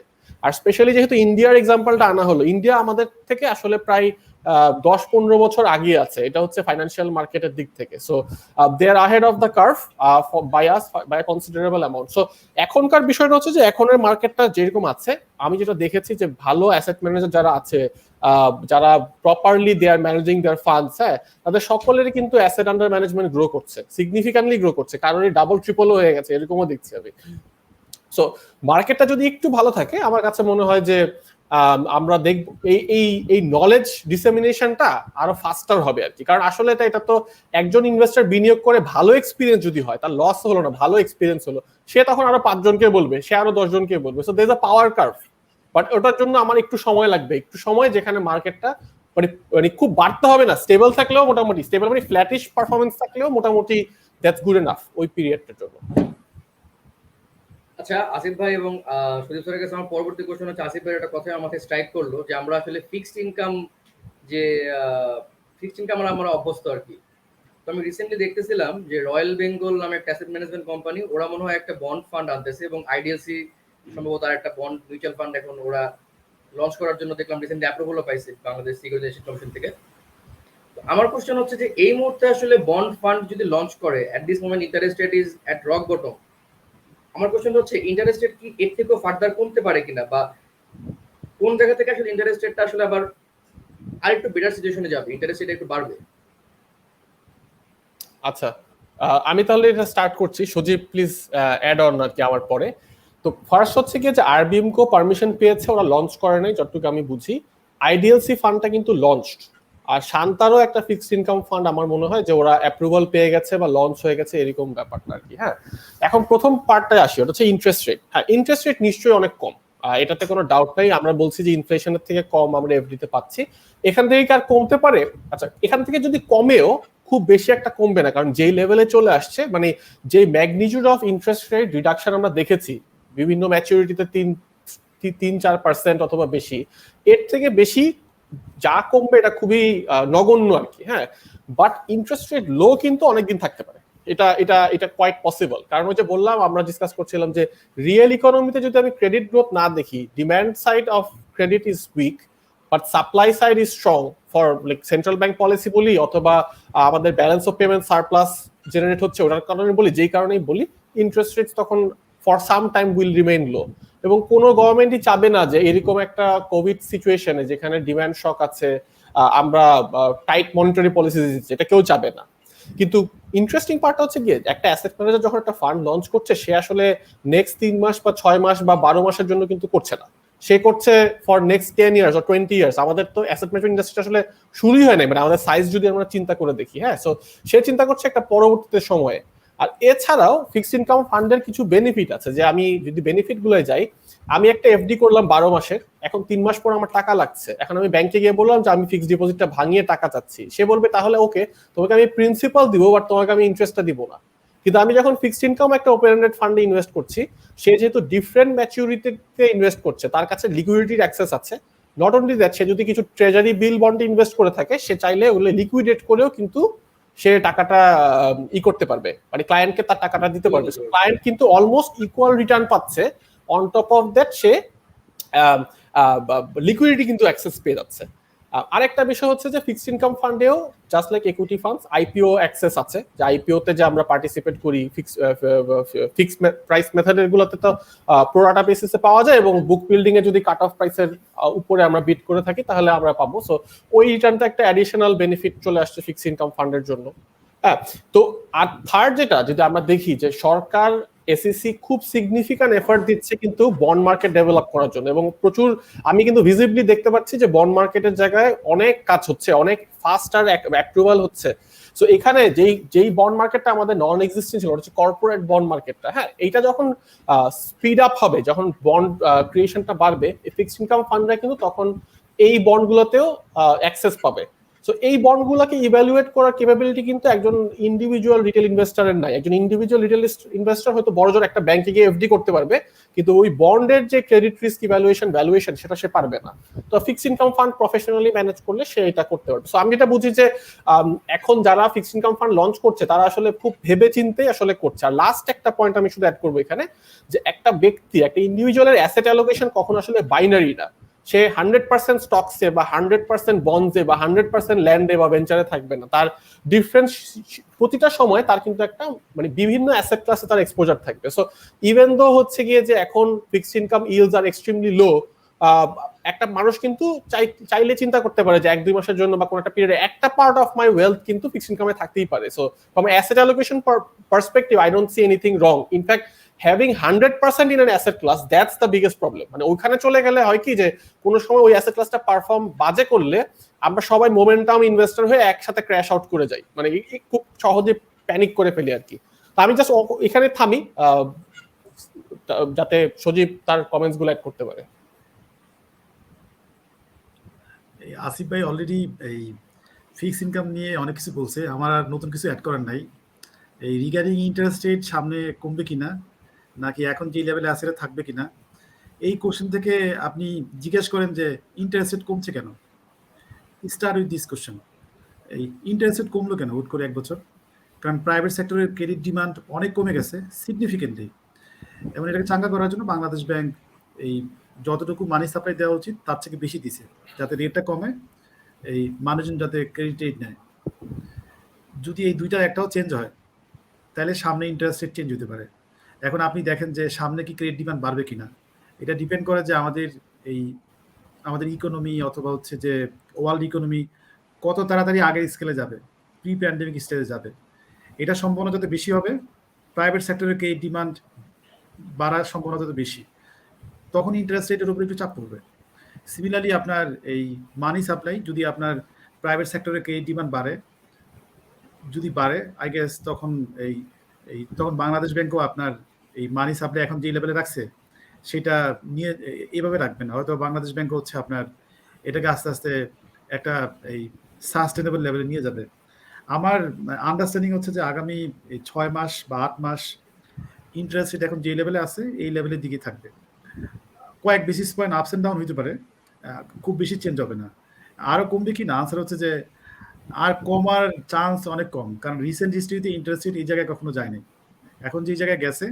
কারণ আপনি দেখেন যে কেন যাবে না আমি বলি, কারণ এই ভ্যাকসিনেশন কিন্তু অলরেডি শুরু হয়ে গেছে। ডেভেলপ কান্ট্রিতে 60%, যেমন আমেরিকাতে 58.2% লোক ফুললি ভ্যাকসিনেটেড। আমাদের এদিকেও আস্তে আস্তে দেখবেন যে 2021 সাল শেষে প্রায় 20%, 25% ভ্যাকসিনেটেড হবে। মানুষ যখন ভ্যাকসিনেশন সবাই পেয়ে যাবে, আস্তে আস্তে দেখবেন যে ইকোনমি আবার প্রি প্যান্ডেমিক লেভেলে চলে যাবে। তখন ক্রেডিট ডিমান্ড বাড়বে, ব্যবসা বাণিজ্য আবার আগের স্টেজে ফিরে যাবে, ইন্টারেস্ট রেট এখন যে ডাউনওয়ার্ড প্রেশার সেটা সরে যাবে, তখন হয়তো বা ইন্টারেস্ট রেট একটু একটু বাড়বে। কিন্তু আগের লেভেলে আমার ধারণা কখনোই যাবে না, বুঝছেন? ওই যে 10%, 11% ব্যবসায়ীরা তাদের বিজনেস মডেল অ্যাডজাস্ট করে ফেলছে। সো মাই আন্ডারস্ট্যান্ডিং শর্ট টার্মে আমার মনে হয় যে শর্ট টার্মে ইন্টারেস্ট রেট এই এই খুব বেশি বাড়বেও না, খুব বেশি কমবেও না। লং টার্মে হয়তো ইন্টারেস্ট রেট এই একটু বাড়তে পারে, ডিপেন্ডিং আমার আপনি। একটা সরকার এবং আসিফ ভাইকে আমি একটা কোশ্চেন করছি, যে হচ্ছে মানে আপনারা তো হচ্ছে ইন্টারেস্ট রেটের মানে স্যার বলতেছেন এবং আসিফ ভাই বলছেন যে ইন্টারেস্ট রেটের এক্সপেকটেশনটা হচ্ছে লোয়ার। সেক্ষেত্রে যেখানে হচ্ছে আমাদের ব্যাংকের মানে ব্যাংকগুলোর যদি আমি বলি সিগনিফিকেন্ট আর্নিং আসে হচ্ছে আমার ইন্টারেস্ট রেট স্প্রেড থেকে। আবার এইখানে হচ্ছে আমি যদি সেন্ট্রাল ব্যাংকের যে পলিসির কারণে কিন্তু হচ্ছে আমাদের যে এখন উইন্ডো ড্রেসিংটা যেখানে হচ্ছে এনপিএল এর যে সিচুয়েশন, এনপিএল কিন্তু হচ্ছে যে পাইলিং আপ এনপিএল ছিল সেটা কিন্তু অনেকটাই ম্যানেজ। তো এই এনপিএল টা যখন হচ্ছে একটা বাবল ক্রিয়েট হবে এন্ড হচ্ছে আমাদের যেখানে ফি বেসড ইনকাম খুবই লো ব্যাংকগুলার, সেই ক্ষেত্রে মানে আগামী মানে আমি যদি মিড টার্ম কোর্সে বলি তাহলে হচ্ছে ব্যাংকগুলার ফিউচার নিয়ে যদি বলতেন যে ব্যাংকগুলার আসলে মানে ফিউচারটা কেমন হবে। সজিদ স্যার একবার বলছিলেন যে ব্যাংকগুলা এখনো মানে আন্ডার প্রাইসড আছে, তো সেক্ষেত্রে মানে এখনো কি ব্যাংকগুলার হচ্ছে মিড টার্ম কোর্সে মানে ব্যাংকগুলা কেমন হতে পারে বা কি হইতে পারে? আর আমি একটু অ্যাড করি স্যার রিয়ানার কোশ্চেনের সাথে, সেটা হচ্ছে আমি বেশ কয়েকটা ব্যাংকের দেখতেছিলাম যে ইপিএস প্রায় 4-5 গুণ বাড়ছে কিন্তু ক্যাশ ফ্লো নেগেটিভ। ইভেন সম্ভবত ইস্টার্ন ব্যাংকের as far as remember I can recall, সম্ভবত ইবিএল এর আমি দেখছি ক্যাশ ফ্লো নেগেটিভ। এটা কি স্যার এটা হতে পারে কিনা যে আমরা আর্নিংটাকে রিপোর্ট করতেছি কিন্তু আগের মতো cash flow, which is likely, কারণ গভর্নমেন্ট থেকে বাংলাদেশ ব্যাংক থেকে সাপোর্ট দেওয়া হচ্ছে। তো এটা কি পরবর্তীতে ব্যাংকগুলোর ক্যাশ ম্যানেজমেন্টে এবং এটা হচ্ছে রিয়ানার সাথে অ্যাড করতেছি আর কি আমি, যে কোনো প্রবলেম ক্রিয়েট করবে কিনা আসলে? আই গেস আসিফ ভাই ভালো আশা দিতে পারবে। আমি একটু টাচ করি। এই প্রথমত ব্যাংকের ক্যাশের সমস্যা নাই, বুঝছেন? দে হ্যাভ মানে excess surplus cash, surplus reserve. এই আপনি যেটা বলতেছেন সেটা তো অপারেটিং ক্যাশ ফ্লো হতে পারে, বাট ব্যাংকের এনাফ ক্যাশ আছে। রিগার্ডিং আর্নিং ফিগার যেটা রেহান বললো এটা ইনফ্লেটেড, কারণ আপনারা জানেন যে ব্যাংকগুলো যে লোনগুলো দেয়, লোনগুলোর এগেনস্টে প্রভিশনিং করতে হয়, substandard, doubtful, bad and loss, এবং প্রভিশনিংয়ের রেটও কিন্তু বেশি, 20%, 50%, 100%। এখন ব্যাংকগুলো বাংলাদেশ ব্যাংক একটা স্পেশাল সুযোগ দিছে, ব্যাংকগুলোকে প্রভিশনিং করতে হচ্ছে না। এই কারণে ব্যাংকের খরচ কমে গেছে, মানে কাগজে কলমে, এই জন্য আর্নিং বেশি আসছে। এটা কি সামনে থাকবে? যখনই এটা উঠাই দিবে ব্যাংকের আর্নিং একটা হিট পড়বে। যদি হিট পড়ে আর্নিং যতটুকু কমবে, এখন যে মার্কেট প্রাইস আছে সেটা কি আপনার সাপোর্ট করে? আমার ব্যক্তিগত ধারণা হচ্ছে যে আপনি যদি ওয়ার্ল্ড ওয়াইড দেখেন একটা ব্যাংকের, যেমন আমাদের আমি এখন বলি, এখন আমাদের ব্যাংকিং ইন্ডাস্ট্রির পি রেশিও হচ্ছে অ্যারাউন্ড 7.5-এর মতন। যদি ফরওয়ার্ড দিয়ে করেন আপনি আরো কম পাবেন, 7 পাবেন, এই 7-এর মতো আছে। এইটা যদি আপনি কয়েকটা আউটলায়ার বাদ দেন তাহলে আপনি পাবেন 6 বা 6.5। যদি আপনি চিন্তা করেন যে ব্যাংকগুলো যে আর্নিং রিপোর্ট করছে তার 30% থাকবে না, 30% যদি সরাইও দেন তাতেও তো পি রেশিও কত যায়, তাতেও তো 9-10 থাকে। ডিভিডেন্ড ডিল এখনও আপনার ব্যাংকের স্টকে যদি ডিভিডেন্ড চান, যদি ইনভেস্ট করেন, এখন যে প্রাইস, এই প্রাইসে যদি ধরে নেই যে ব্যাংকগুলো আগের বছরের ডিভিডেন্ডই দিবে, বাড়াবেও না কমাবেও না, তাতেও আপনার ডিভিডেন্ড ইল্ড হচ্ছে 5.5%, 6%। চিন্তা করে দেখেন, ব্যাংকে যদি আপনি টাকা রাখেন আপনাকে ব্যাংক দিচ্ছে 3%। যদি ব্যাংকের স্টক নিয়ে বসে থাকেন, এসুমিং দ্যাট প্রাইস একটুও বাড়বে না, কমবে না, শুধু ডিভিডেন্ড দিয়ে আপনি পাবেন 5.5%, 6%। সো আমার মনে হয় যে এই ব্যাংকিং স্টকস মানে অন এন অ্যাভারেজ, হয়তো বা আউটলায়ার থাকতে পারে, আমার কাছে মনে হয় যে আর্নিং দিছে প্রাইস সেটা অলরেডি অ্যাডজাস্ট করে রাখছে। এখানে যতটুকু ইনফ্লেটেড আর্নিং আছে সেটা অ্যাডজাস্ট করেই প্রাইস আর আমার মনে হয় আরো কম আছে। দ্যাটস মাই আন্ডারস্ট্যান্ডিং, হয়তো আসিফ ভাই বলতে পারবে।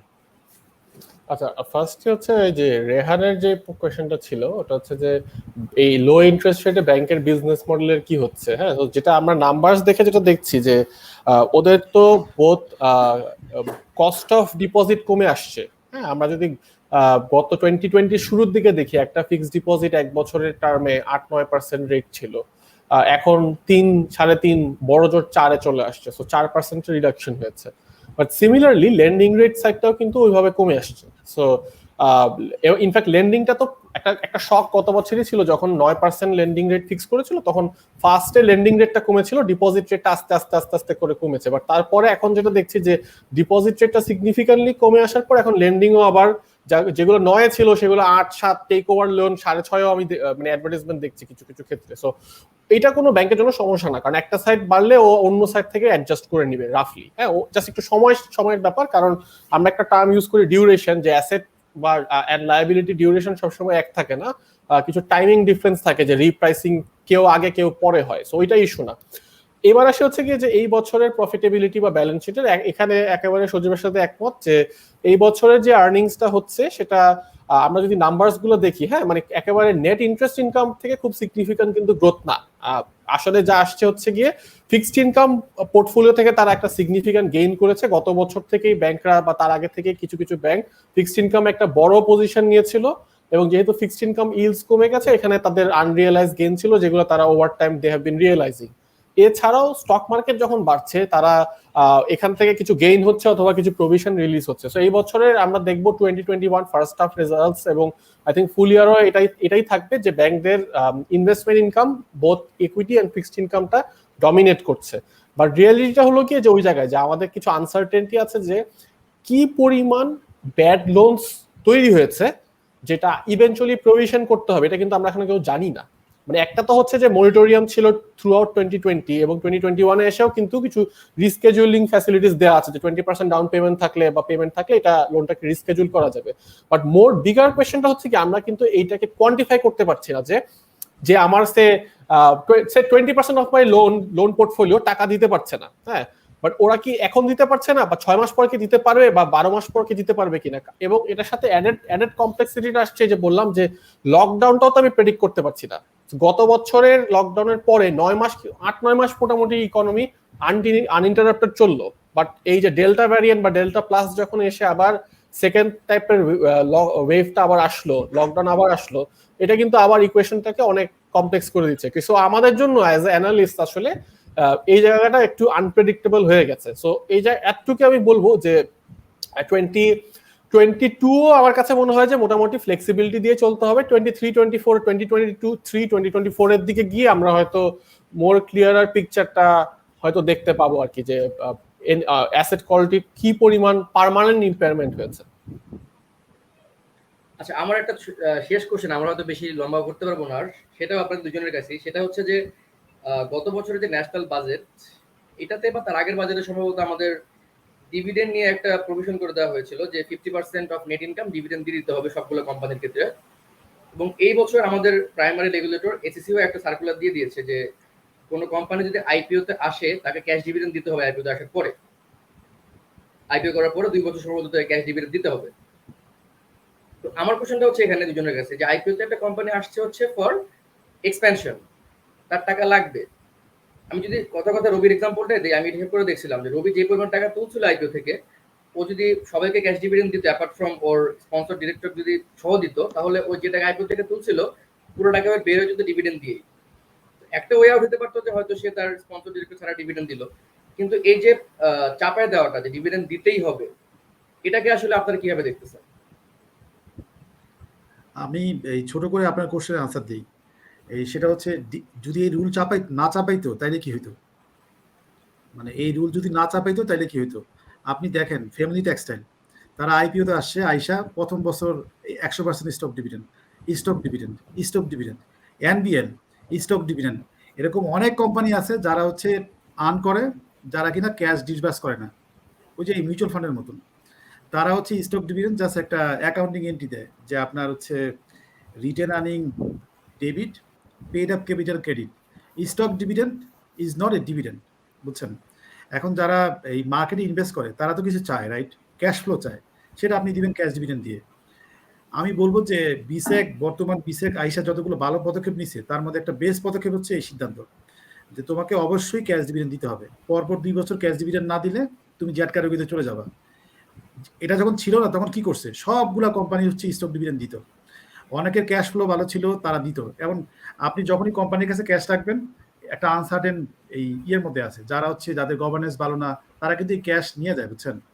নানান হয়তো কর্পোরেট গভর্নেন্স তো খুব খারাপ, নানান হয়তো সেগুলো হচ্ছে তারা মিস ইউজ করে। যদি ক্যাশ যতটুকু আর্ন করছে তার একটা অংশ যদি বিনিয়োগকারীকে দিয়ে দেয়, সেই ইনভেস্টমেন্টের একটা পার্ট কিন্তু পেয়ে যাচ্ছে, যেটা এমএনসি করে সবসময় হচ্ছে ক্যাশ ডিভিডেন্ড দিয়ে দেয়। তো আমার মনে হয় যে এই যেই রুল করছে রুল হয়তো বা আরও বাড়াচ্ছে। যেমন ধরেন এখন নিয়ম করছে যে আইপিওতে আসার প্রথম 3 বছর অথবা ফান্ড যদি শেষ না করে ততদিন পর্যন্ত ক্যাশ ডিভিডেন্ড দিতে হবে। এই ততদিন পর্যন্ত স্টক ডিভিডেন্ড দিতে পারবে না। রাইট শেয়ার ইউজ করলে এই ফান্ড ইউজ করা না পর্যন্ত স্টক ডিভিডেন্ড দিতে পারবে না। এরকম আরও কিছু নিয়ম করছে। আমার কাছে মনে হয় যে এইসব নিয়ম হচ্ছে বিনিয়োগকারী, বিশেষ করে সাধারণ বিনিয়োগকারী, কারণ যারা ইনস্টিটিউশনাল ইনভেস্টর তারা হয়তো বা এই তাদের ডিউ ডিলিজেন্স আরও বেশি রবাস্ট, আরও বেশি সফিস্টিকেটেড, তারা হয়তো বুঝতে পারে। বাট যারা হচ্ছে এই এই সাধারণ বিনিয়োগকারী তারা কিন্তু এগুলো বুঝতে পারে না। সো তাদেরকে প্রোটেক্ট করার জন্য, তাদের ইন্টারেস্ট প্রোটেক্ট করার জন্য আমার মনে হয় যে ক্যাশ ডিভিডেন্ড যত বেশি দেওয়া যায় তত বেশি ভালো। এখন আপনার কোশ্চেন যে কোম্পানি আসছে এই ক্যাশের জন্য, ব্যবসা রান করার জন্য, আমি যদি ক্যাশ দিয়েই দেই তাহলে আমি মার্কেটে কেন আসবো? মার্কেটে অনেক কারণে আসবেন। 1, আপনার ট্যাক্স সেভিংস হচ্ছে। 2, আপনার গভর্নেন্স ভালো হচ্ছে। 3, আপনার এই যে ইনভেস্টমেন্ট যেটা আপনি এতদিনে করছেন সেটার ভ্যালু কত সেটা তো জানেন নাই। সেটার ভ্যালুয়েশন কত, প্রাইসিং কত সেটা মার্কেট আপনাকে ডিসকভার করে দিবে। আর ক্যাশ ডিভিডেন্ড তো আপনি দিচ্ছেন কত? বিনিয়োগকারীরা 10% 12% ক্যাশ ডিভিডেন্ড পাইলেই খুশি, বুঝছেন? তারা তো এতে এই 10%ই প্রাইস কোথায় নিয়ে যায়।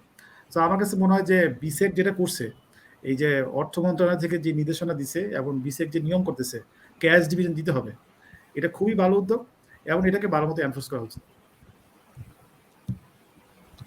আসিফ ভাই প্লিজ। হ্যাঁ, আচ্ছা। তো এখন একটা জিনিস কি আমাদের খেয়াল রাখতে হবে, প্রতিটা পলিসি ডিসিশনের পারফেক্ট কিন্তু কোনো ইউজুয়ালি দেখা যায় না। যে একটা সাইড থাকলে এটা একটা ট্রেড অফ থাকে। সো পলিসি মেকার যখন ডিসিশনটা নেয় সে দুইটা সাইড ওয়ে করেই কিন্তু নেয়। সে ফর এক্সাম্পল আমরা যদি একটু ম্যাক্রো ইকোনমিক্সে ফেরত যাই, যখন Bangladesh tight monetary policy run করেছিল সে 2011 সালে, interest central bank was running a tight policy. আমরা তো জানি যে টাইট মনিটারি পলিসি দিলে গ্রোথ হ্যাম্পার্ড হয়, স্টক মার্কেটের জন্য খারাপ। তখন সে কেন করলো? আমি যদি খারাপ তাহলে করলো কেন? কারণ তখন ইকোনমির ওটাই দরকার ছিল, তখন ইনফ্লেশন হাই ছিল, তখন কারেন্সি সাইডে এক্সটার্নাল সাইডে প্রেসার ছিল। সো ও দুই সাইড ব্যালেন্স করে এটা দেখেছে। সো এই পলিসি ডিসিশনটাও আসলে যেটা সজীব বললো ওইভাবেই আসছে, যে অনেক কোম্পানিরা তারা চাইলে ক্যাশ ডিভিডেন্ড দিতে পারে কিন্তু দিচ্ছে না, এবং রিটেল ইনভেস্টাররা বা মাইনরিটি শেয়ার হোল্ডাররা সিভিয়ারলি হার্ট হচ্ছে। সো ওই লজিক থেকে আসছে। বাট হ্যাঁ, এটার কারণে কিছু কিছু জায়গায় কিছু চ্যালেঞ্জেসও আসছে। But it's you just weigh the two sides. আমি যে কমেন্টটা করতে চাই এটা অ্যাকচুয়ালি স্লাইটলি একটু ডিফারেন্ট। ওটা হচ্ছে কি যে পলিসি মেকাররা যখন পলিসি ডিসিশনটা নিচ্ছে অন ডিভিডেন্ড, বোথ এই যে ফাইন্যান্স মিনিস্ট্রি থেকে যেটা আসছে বা এসএসসি থেকে যেটা আসছে, আমার মনে হয়েছে যে শুধুমাত্র পেইড আপের পার্সেন্টেজ দিয়ে যে আমরা ডিভিডেন্ড দেখি এটা actually does not fully complete the picture. আমাদের অ্যাকচুয়ালি ডিভিডেন্ড পে আউট রেশিওটা এখানে নিয়ে আসতে হবে। মানে রবির এক্সাম্পলটা তো শশী নিজেই ইউ আর টকিং অ্যাবাউট, যে যাদের আর্নিংস খুব কম সে 100% অফ তার আর্নিংস ডিভিডেন্ড পে আউট করে দিল, কিন্তু তারপরেও পেইড আপ ফেস ভ্যালুর পার্সেন্টেজ হিসাবে হয়তো অনেকটা কম। এবং এটার ফ্লিপ সাইডও আছে, দেয়ার আর কোম্পানি সে হয়তো ইপিএস আছে 16-17 টাকা, সে কিন্তু ওই রেগুলেশন খুবই ইজিলি 1.5 টাকা 2 টাকা ডিভিডেন্ড দিয়ে কিন্তু সে তার রেগুলেশন কমপ্লাই করে ফেলছে। হ্যাঁ, কিন্তু দেখা যাচ্ছে তার ব্যালেন্স শিটে হয়তো হাজার হাজার কোটি টাকার ক্যাশ পড়ে আছে, এবং তার ডিভিডেন্ড পেইং অ্যাবিলিটি কিন্তু মানে ইপিএস 16 টাকা 17 টাকা হলেও সে হয়তো 16-17 কেন, সে হয়তো 30 টাকা ডিভিডেন্ড দিয়ে দেওয়ার সামর্থ্য রাখে, কিন্তু সে দিচ্ছে না বিকজ আমরা ক্যালকুলেট করছি ফেস ভ্যালুর পার্সেন্টেজ হিসাবে। হ্যাঁ, তো এই জায়গায় আমার কাছে মনে হয় যে এই ডিভিডেন্ড পে আউট রেশিওটা আমাদের একটু পপুলারাইজ করতে হবে। এবং সিমিলারলি ফর ব্যাংকিং সেক্টর যে রুলটা করা হয়েছে যে কোন ব্যাংক কতটুকু ডিভিডেন্ড দিতে পারবে, হ্যাঁ, যে কার ক্যাপিটাল এডিকুইসির সাথে লিঙ্ক করা। ক্যাপিটাল এডিকুইসি যে ফর্মুলাটা আছে একটা ব্যাংকিং এর, হ্যাঁ, যে ক্যাপিটাল টিয়ার 1 ক্যাপিটালটা বাড়ে কখন? বাড়ে হচ্ছে যে আমি existing years tier 1 capital plus profit less dividend. So এইখানে যদি ওইভাবেই ইকুয়েশনটা হয় তাহলে আসলে there should be tag to again pay out ratio and not the face value of share. এইখানে আমার মনে হচ্ছে যে একটু পলিসিগত একটু স্লাইড চ্যালেঞ্জ আছে আর কি। বাট আদারওয়াইজ যেই লজিকে আসছে সেটা ঠিক আছে। আর লাস্ট পার্টটায় চলে আসছে এখানে আমার, এটা হচ্ছে যে যেই ইস্যুর কারণে এসএসসি বা মিনিস্ট্রি অফ ফাইন্যান্স এই ডিসিশনগুলো নেয়, আমরা সবাই জানি যে বাংলাদেশে অনেক কোম্পানির multiple sets of financial accounts আছে। এইখানে কিন্তু কাজ হচ্ছে, এফআরসি তৈরি করা হয়েছে এবং বিভিন্ন রকমের মেথোডোলজিতে এখন কোম্পানির যে রিপোর্টিং বা ট্যাক্সেশন এগুলোতে সরকার রেগুলেটররা আরো অনেক স্ট্রিনজেন্ট হচ্ছে। তো এটা হতে থাকলে যেটা হবে একটা পর্যায়ে গিয়ে কিন্তু আমার মনে হয় যে এই যখন কোম্পানিরা প্রপার রিপোর্টিং তাদের গভর্নেন্স স্ট্যান্ডার্ডস আরো স্ট্রিনজেন্ট হবে এবং ইনভেস্টাররাও আরো অনেক ভোকাল হবে, যে এজিএম এ গিয়ে সঠিক প্রশ্ন করতে পারবে, চ্যালেঞ্জ করতে পারবে, তখন এই ধরনের একেবারে ফিক্সড ফর্মুলার ডিভিডেন্ড থেকে আমরা সরে আসতে পারবো। তার আগ পর্যন্ত I think this can continue. খুবই সুন্দর অ্যান্সার দিয়েছেন দুজনই, মানে it's very good to hear from you guys. তো আমার মনে হয় যে আমাদের আসলে যেই সময় আমরা ভাবছিলাম যে সময় পর্যন্ত কথা বলবো তার চেয়ে বেশি সময় পার করে ফেলছি। আমার মনে হয় আমরা শেষ করে দিতে পারি। আমরা আসলে খুবই, বিশেষ করে আমি বিশেষ করে খুবই খুশি আপনাদের কাছ থেকে আপনাদের এই মতামতগুলো শুনতে পেরে। আর আমি তো আচ্ছা, আমাদের কিছু কোশ্চেন অ্যান্সার, কিছু কোশ্চেন ছিল অডিয়েন্সের কাছ থেকে, আমরা একটু এগুলা একটু please bear with us for a few moments. আমাদের ফার্স্ট কোশ্চেন ছিল সজীব স্যারের কাছে যে what is the future. Basically এই কোশ্চেনের আনসার অলরেডি আপনারা দিয়ে ফেলছেন যে আমাদের ইন্টারেস্ট রেট ডিক্রিজটা আসলে ফার্দার কতদূর হতে পারে, এটা আমরা অলরেডি শুনে ফেলছি যে আমাদের এখান থেকে হয়তো ফার্দার ডিক্রিজ না হতে পারে। সেকেন্ড কোশ্চেন হচ্ছে এটাও সজীব স্যারের কাছে যে মার্কেট আসলে কোন পয়েন্টে গেলে স্যার আপনি মনে করতেছেন যেটা বাবল পর্যায়ে চলে যাচ্ছে? মার্কেটের এই ওভারঅল মার্কেটের ভ্যালুয়েশন করা খুব টাফ, কারণ যেমন এখন যে মার্কেট যে লেভেলে আছে 6400, এই 6424, এই লেভেলে হচ্ছে অনেক স্টক আন্ডার ভ্যালুড, অনেক স্টক ওভার ভ্যালুড, মানে কোনো কোনো স্টকে বাবল হয়েছে। আপনার কোশ্চেনের আমি উইথ সাম রিস্ক আমি ডিরেক্ট আনসার দিই, এই কোন লেভেলে গেলে আমি বলবো যে মার্কেট ওভার ভ্যালুড, বাবল হয়তো আরো পরে হবে। আমার এক্সপেকটেশন হচ্ছে যে আমি এটা ক্যালকুলেশন করছিলাম যে এই আমাদের লং টার্ম গ্রোথ রেট কত হবে, আমাদের লং টার্ম ইন্টারেস্ট রেট কত হবে, এই তার বেসিসে আমার মনে হয় যে এই মার্কেট ওভারঅল মার্কেট ইন্ডিভিজুয়ালি এই থাকতে পারে 7100 পর্যন্ত যদি যায়, মানে আই থিঙ্ক মানে তখনও আপনার কোনো ইয়ের কারণ নেই, বুঝছেন, মানে অনেক সংখ্যার কোনো কারণ নেই, এই দ্যাট কুড বি এই অন দ্য রিজনেবল জোন। এরপরে গেলে আপনাকে একটু চিন্তা করতে হবে যে আর্নিং কি ওই হারে বাড়ছে, কারণ ইন্ডেক্স কিন্তু অনেক দূর যেতে পারে, এটা related to not the index point, related to company performance, বুঝছেন।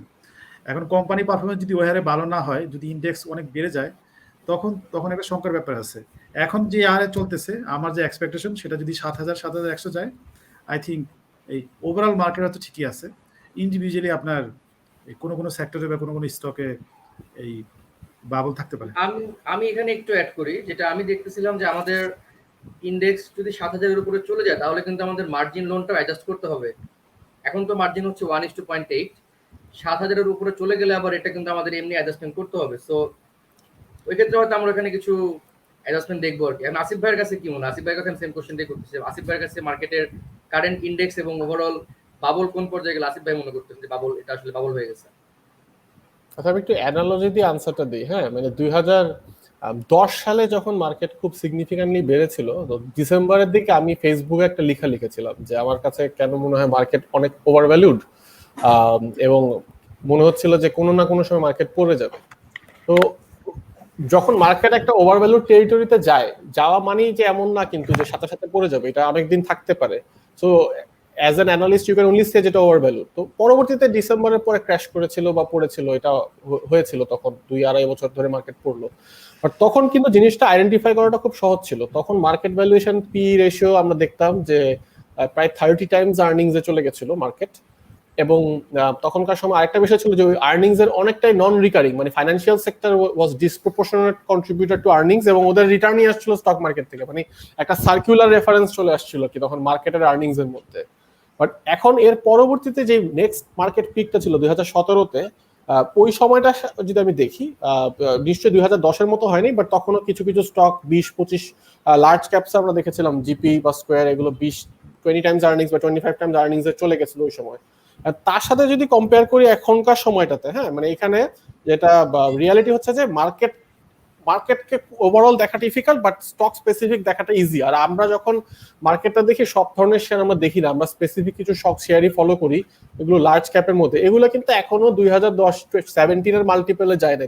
2010 আমি ইগনোর করছি মোটামুটি, হ্যাঁ, যে 2017-তে যে মাল্টিপল গুলো রিচ করছিল এই কোম্পানিগুলো এখনো ওই লেভেলে যায় নাই। সো হিস্টোরিক্যাল মাল্টিপলের সাথে কম্পেয়ার করে দেখলে এখনো আমি বলবো না যে এক্সেপশনালি হাই হয়ে আছে, বাট হ্যাঁ, নিশ্চয়ই নিঃসন্দেহে দাম বেড়েছে, মাল্টিপল এক্সপ্যানশন হয়েছে। From which point? ফ্রম ওই যে 2020 লোয়েস্ট পয়েন্ট, যার আগে মার্কেট 2.5 বছর কমেছিল, এটাও হচ্ছে আমাদের বিবেচনায় রাখতে হবে। হ্যাঁ, বাট যে কোনো প্রেডিকশনের একটা বিষয় হচ্ছে কি যে আমরা প্রেডিকশন বা কমেন্ট গুলো করি, আমাদের এখন পর্যন্ত যতটুকু ইনফরমেশন আছে ততটুকু তথ্যকে কনসিডার করে।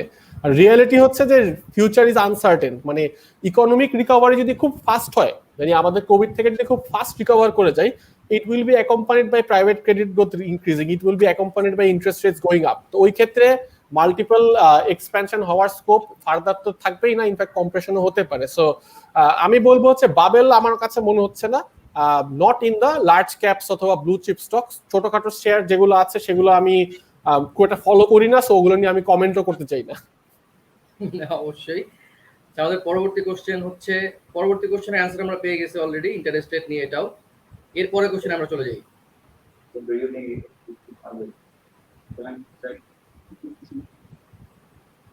এরপরে কোশ্চেনটা, এরপরে যদি কোনো কোশ্চেন থাকে, এরপর অনেক বড় একটা কোশ্চেন।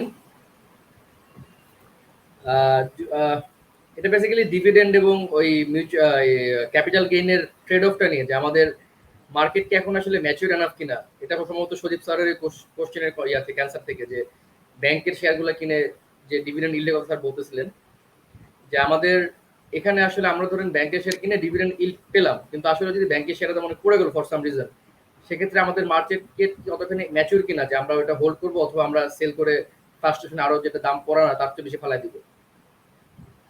আমার যেটা মনে হলো আর কি, কোশ্চেনটা অনেক বড়, আমার এটাই মনে হলো আর কি স্যার, এটা আসলে কোশ্চেনটা যে আমাদের এই ডিভিডেন্ড এবং ক্যাপিটাল গেইনটাকে আমরা আসলে সেপারেটলি দেখতে পারতেছি কিনা। এটা কি আমাকে করতেছেন? এটা আসলে বেসিক্যালি দুজনের কাছে আমার কোশ্চেন, সদীপ স্যার এবং আসিফ দুজনের কাছে। আমি যখন মার্কেট বলি, মার্কেট বলতে আমি কাকে মিন করি? সো আপনি এটাকে মার্কেটকে ভাগ করতে পারেন। মার্কেটের মধ্যে কারা কারা আছে? এই রিটেল ইনভেস্টর, দেন তাদের এই প্রপোর্শন হচ্ছে এই অ্যারাউন্ড 70%, আর ইনস্টিটিউশনাল ইনভেস্টর। এই যদি আমি রিটেল পার্টি বলি, আমি বলবো যে রিটেল পার্টে ক্যাশ ডিভিডেন্ড ডাজন্ট ম্যাটার, কারণ কোনো একটা শেয়ারের দাম 100 টাকা 120 টাকা কিনতেছে, এই 1 টাকা বা 2 টাকা ডিভিডেন্ড দিছে, এটা ওরা ম্যাটার করে না, বুঝছেন? ওরা এত কিছু দেখে না। তবে আমার মনে হয় যে ইনস্টিটিউশনাল ইনভেস্টর এই ডিভিডেন্ড ইল্ড দেখে, কারণ ওরা যখন ওই যে পোর্টফোলিও বানায়, ওদের কিছু ক্রাইটেরিয়া থাকে যে আপনার এখান থেকে ইনকাম কেমন আসবে, পিরিয়ডিক ইনকাম কেমন আসবে, তারা দেখে। ওভারঅল মার্কেট যদি বলি যে দুইটা মিলায় অন অ্যান অ্যাভারেজ, আমরা এখন ওই স্টেজে যাই নাই যে এই ডিভিডেন্ড দিয়ে হচ্ছে ফুললি ডেভেলপ মার্কেটের মতন অ্যাসেস করব। তবে যেই ট্রেন্ড শুরু হয়েছে যে ডিভিডেন্ড আমরা দিচ্ছি, এটা একটা ভালো ট্রেন্ড এবং এটা কন্টিনিউ হওয়া উচিত, এবং আস্তে আস্তে মানুষজন রিকগনাইজ করবে। কারণ হচ্ছে যে ধরেন এখন তো মার্কেট অনেক দিন পর্যন্ত ছিল, একদম ডাউন ছিল, এখন হুট করে বাড়তেছে, লোকজন চিন্তা করে যে কালকে কোনটা বাড়বে, পরশু কোনটা বাড়বে, এই কোন শেয়ারে দেখবেন যে মার্কেট মানে লোকজন যে ইনভেস্টমেন্ট করে, ওরা ডিভিডেন্ড দেখে না, ওরা দেখে যে এই কোন কোম্পানি মার্জার করতেছে, এই কোন কোম্পানির শেয়ার হোল্ডারের, এই কোন কোম্পানির ডিরেক্টররা শেয়ার বাই করবে, এই কোন কোম্পানি হচ্ছে নাম চেঞ্জ করবে, কে ইনভেস্টমেন্ট করবে, কোন কোম্পানিতে পার্টি ঢুকছে। আপনি দেখেন সবগুলা নিউজের আলটিমেট আউটপুট কি? আউটপুট হচ্ছে কোনটার প্রাইস বাড়বে। কোনটার প্রাইস বাড়বে ইটস এ ফাংশন অফ নানান ধরনের নিউজ, যে আপনার এই কোন কোম্পানি মার্জ হচ্ছে, কোন কোম্পানির ডিরেক্টরের শেয়ার কিনবে, কোন কোম্পানিকে বিসেক ডাকছে, মানে এই ধরনের নিউজ। কোন কোম্পানি ক্যাশ ডিভিডেন্ড কত দিবে এটা কিন্তু কেউ বলে না, বুঝছেন? এটা বলে হচ্ছে ইনস্টিটিউশনাল ইনভেস্টর, আমার কাছে মনে হয়। সো আমরা আপনার ওনার কোশ্চেন যে আমরা কি এখনো অত ম্যাচিউর হয়েছি কিনা, মোস্ট অফ আস যারা রিটেল, উই আর নট। তবে আমাদের যে ট্রেন্ড শুরু হয়েছে, আস্তে আস্তে ম্যাচিউর আমাদের হতে হবে। যখন প্রাইসটা একটা লেভেলে চলে যাবে, প্রাইস থেকে রিটার্ন অত বেশি আসবে না, তখন আপনি ক্যাশ ডিভিডেন্ডের উপরে ফোকাস হবেন যে আমার রিটার্ন দুইটা সোর্স থেকে আসে, সো আমি দুইটাই দেখবো যে ক্যাশ থেকে কত পাচ্ছি, মানে ডিভিডেন্ড থেকে কত পাচ্ছি, এবং প্রাইস থেকে কত পাচ্ছি, হুইচ ইজ ক্যাপিটাল গেইন। আমরা মনে হয় আজকের প্রোগ্রামটা এখানেই কনক্লুড করে দিই, কারণ আমরা বেশ কিছু কোশ্চেন পাচ্ছি যেটা হয়তো আমার কারণেই চলে আসছে, মিউচুয়াল ফান্ড রিলেটেড, যেটা আসলে সেটা লাস্ট একটা কোশ্চেন আমরা নিয়ে নেই। এসআইপি ইনভেস্টমেন্ট স্কিম নিয়ে আসলে আপনাদের কি মনে হয় দুজনেরই? এসআইপি স্কিম নিয়ে আসলে আইডিএলসি মনে হয় প্রথম শুরু করছিল লঙ্কা বাংলার পরে, লঙ্কা বাংলা ইনভেস্টমেন্টস, এবং এরপরে আসলে ওইরকম সাকসেসফুল কেউই হয় নাই। সো এটা নিয়ে আসলে আপনাদের দুজনের কোনো মতামত থাকলে ওটা একটু শেয়ার করতে পারেন আমাদের সাথে। আচ্ছা, আমি শুরু করছি। আসলে আগে বলি স্কিমটা কি। স্কিমটা হচ্ছে যে আমরা যে একটা ব্যাংকিং সেক্টরে ডিপিএস করতে পারি, যে লামসাম ইনভেস্টের বদলে প্রতি মাসে মাসে আমরা একটা সার্টেন সাম অফ মানি আমরা ব্যাংকে রাখতে পারি, সেটা আমরা ডিপিএস বলি, এবং ব্যাংকে এটা অনেকেই পপুলার একটা ভেহিকল। হ্যাঁ, তো ওইটারই স্টক মার্কেট কাউন্টার পার্ট হচ্ছে এসআইপি বলতে পারি, যে আমি প্রতি মাসে মাসে একটা ফিক্সড অ্যামাউন্ট একটা মিউচুয়াল ফান্ডে আমি ইনভেস্ট করবো। So from a logical perspective SIP sounds like a very interesting and good product. এবং এটা গুড কেন, একটা পার্ট আসে হচ্ছে গিয়ে যে আমাদের বিহেভিয়ারাল সাইকোলজি থেকে, যে আমাদের অ্যাজ হিউম্যান বিংস আমরা we are not very good সেভার্স, টাকা আসলে আমরা কনজিউম করে ফেলি। বাট যখন আমরা এরকম একটা স্কিমে কমিট করি যে আমি ডিপিএস এ দিব বা এসআইপি তে দিব, আর স্পেশালি যদি কোনো পেনাল্টি থাকে যে টাইম মতো টাকাটা না দিলে, তখন একটা প্রবণতা থাকবে যে আমি টাকাটা I will be a force saver, এটা আমার ফিউচারের জন্য আমার কাজে আসবে। সেকেন্ড বিষয়টা হচ্ছে যে স্টকে ইনভেস্ট করার সময় একটা বড় চ্যালেঞ্জ ইনভেস্টার হয় যে আচ্ছা মার্কেট কি এখন আন্ডার ভ্যালুড নো ভ্যালুড, বা মার্কেট কি এখন বাড়বে না কমবে। হ্যাঁ, তো যদি আমি লং টার্ম এসআইপি তে যাই, এই চ্যালেঞ্জটা থেকে আমরা কিছুটা সরে আসতে পারি, যে আমি প্রতি মাসে একটা স্পেসিফিক অ্যামাউন্ট যখন কমিট করছি, তখন দেখা যাচ্ছে যে কিছু সময় হয়তো আমি আন্ডার ভ্যালুড সময় ইনভেস্ট করছি, কিছু সময় ফেয়ারলি ভ্যালুড, কিছু সময় over valued, but as long age the economy is growing, as long as the companies are basically creating value or growing, হ্যাঁ, আমার কিন্তু একটা রিটার্ন এখান থেকে অটোমেটিক্যালি চলে আসবে, এবং মোটামুটি হয়তো ভালোই চলে আসবে। সো ওদিক থেকে from a product stand point this is a good product. SIP কেন পপুলার হয় না, এটা আসলে ঘুরে ফিরে আমার ওই পয়েন্টটাতে আসবো, যে যখন ওপেন এন্ডেড ফান্ডরা আসলো, মোস্টলি ওপেন এন্ডেড ফান্ড ম্যানেজাররা আসলো, ওই 2018-19 এবং 20-এর ফার্স্ট হাফ, এই 2.5 বছর তো মার্কেট ভালো করেনি। সো মার্কেট ভালো না করলে ওই সময়টাতে ইনভেস্টর অ্যাট্রাক্ট করা ইজি না, স্পেশালি রিটেল ইনভেস্টর। সো এদেরকে অনেক এডুকেট করার বিষয় আছে, ওদেরকে অনেক কিছু বোঝানোর বিষয় আছে, তারপরেই হচ্ছে গিয়ে তারা করবে। বাট আমার মনে হয় যে গিভেন টাইম এই জিনিসটা নিঃসন্দেহে পপুলার হবে, এটা এটা এটা ইনএভিটেবল। হ্যাঁ, যে এখন অ্যাজ ফান্ড ম্যানেজার্স বা অ্যাসেট ম্যানেজার্স আমরা যদি একটু ক্যাটালিস্ট হিসেবে রোল প্লে করি, আমরা যদি ফাইন্যান্সিয়াল লিটারেসি প্রোগ্রাম নিয়ে আরো ফোকাসড হয়ে আরো বেশি মানুষকে বুঝাতে পারি কনসেপচুয়ালি, তাহলে জিনিসটা আরেকটু অ্যাক্সেলারেটেড হবে। বাট ইভেন্চুয়ালি এটা হবেই। সো এতটুকুই আমার সাইড থেকে। আচ্ছা, আমরা মনে হয় কনক্লুশন থেকে চলে যাই, আমরা আর ফার্দার কোনো কোশ্চেন নিচ্ছি না। আমি পার্সোনালি সদীপ স্যার এবং আসিফ খান ভাই দুজনকে আমাদের গ্র্যাটিটিউডটা প্রকাশ করতে যাচ্ছি। আসলে আপনারা দুজনেই অনেক ব্যস্ত মানুষ এবং আমাদের জন্য এই 1.5 ঘন্টার মতো সময় আপনারা বের করে আসছেন। We are very happy for that. এবং আমার মনে হয় আজকের ডিসকাশন থেকে আমাদের তো উপকার হয়েছে, যারা যারা ভিউ করছে ইনশাল্লাহ ওরা অনেক উপকৃত হবে। তো আমরা মনে হয় আজকের মতো এখানে শেষ করে দিই। ইনশাল্লাহ আমরা সামনে এরকম প্রোগ্রাম আরো করবো, আপনারা ইনশাল্লাহ আমাদের সাথে আরো আসবেন ইনশাল্লাহ। উই উইল যেটা আমরা যেটা আসিফ খান ভাই শেষে বললেন যে আমাদের ওই ফিনান্সিয়াল লিটারেসিটা, তো ওইগুলো যদি বাড়াতে হয় আমাদের এসব কাজ আরো বেশি বেশি করতে হবে ইনশাল্লাহ। আমরা ওয়েবিনার না, আমরা সেমিনারই করবো, আমরা বিভিন্ন জায়গায় গিয়ে একসাথে করবো ইনশাল্লাহ। সো আজকের মতো মনে হয় আমরা ইনশাল্লাহ এখানে, জি sir please. Thank you Shashi, Rehan Kabir এবং Asrarul for inviting me. I see I happen to be the first guest along with the Asif ভাই for your pathway. এবার আপনারা বিশ্বাস করবেন না যে আগেও দুইজন এরকম হয়েছে যে somehow I happen to be the first guest, বুঝছেন? So wish you best of luck for your noble endeavor. Thank you everyone. ইনশাল্লাহ। তো আমরা মনে হয় শেষ করে দেই আজকের মতো, আমরা এখান থেকেই তাহলে ক্লোজ করে দিচ্ছি। ভালো থাকবেন রেহান কবির, সজীব হাসান স্যার এবং আসিফ খান ভাই। Thank you. ইনশাল্লাহ আমরা আরো ইনশাল্লাহ এরকম করবো ইনশাল্লাহ।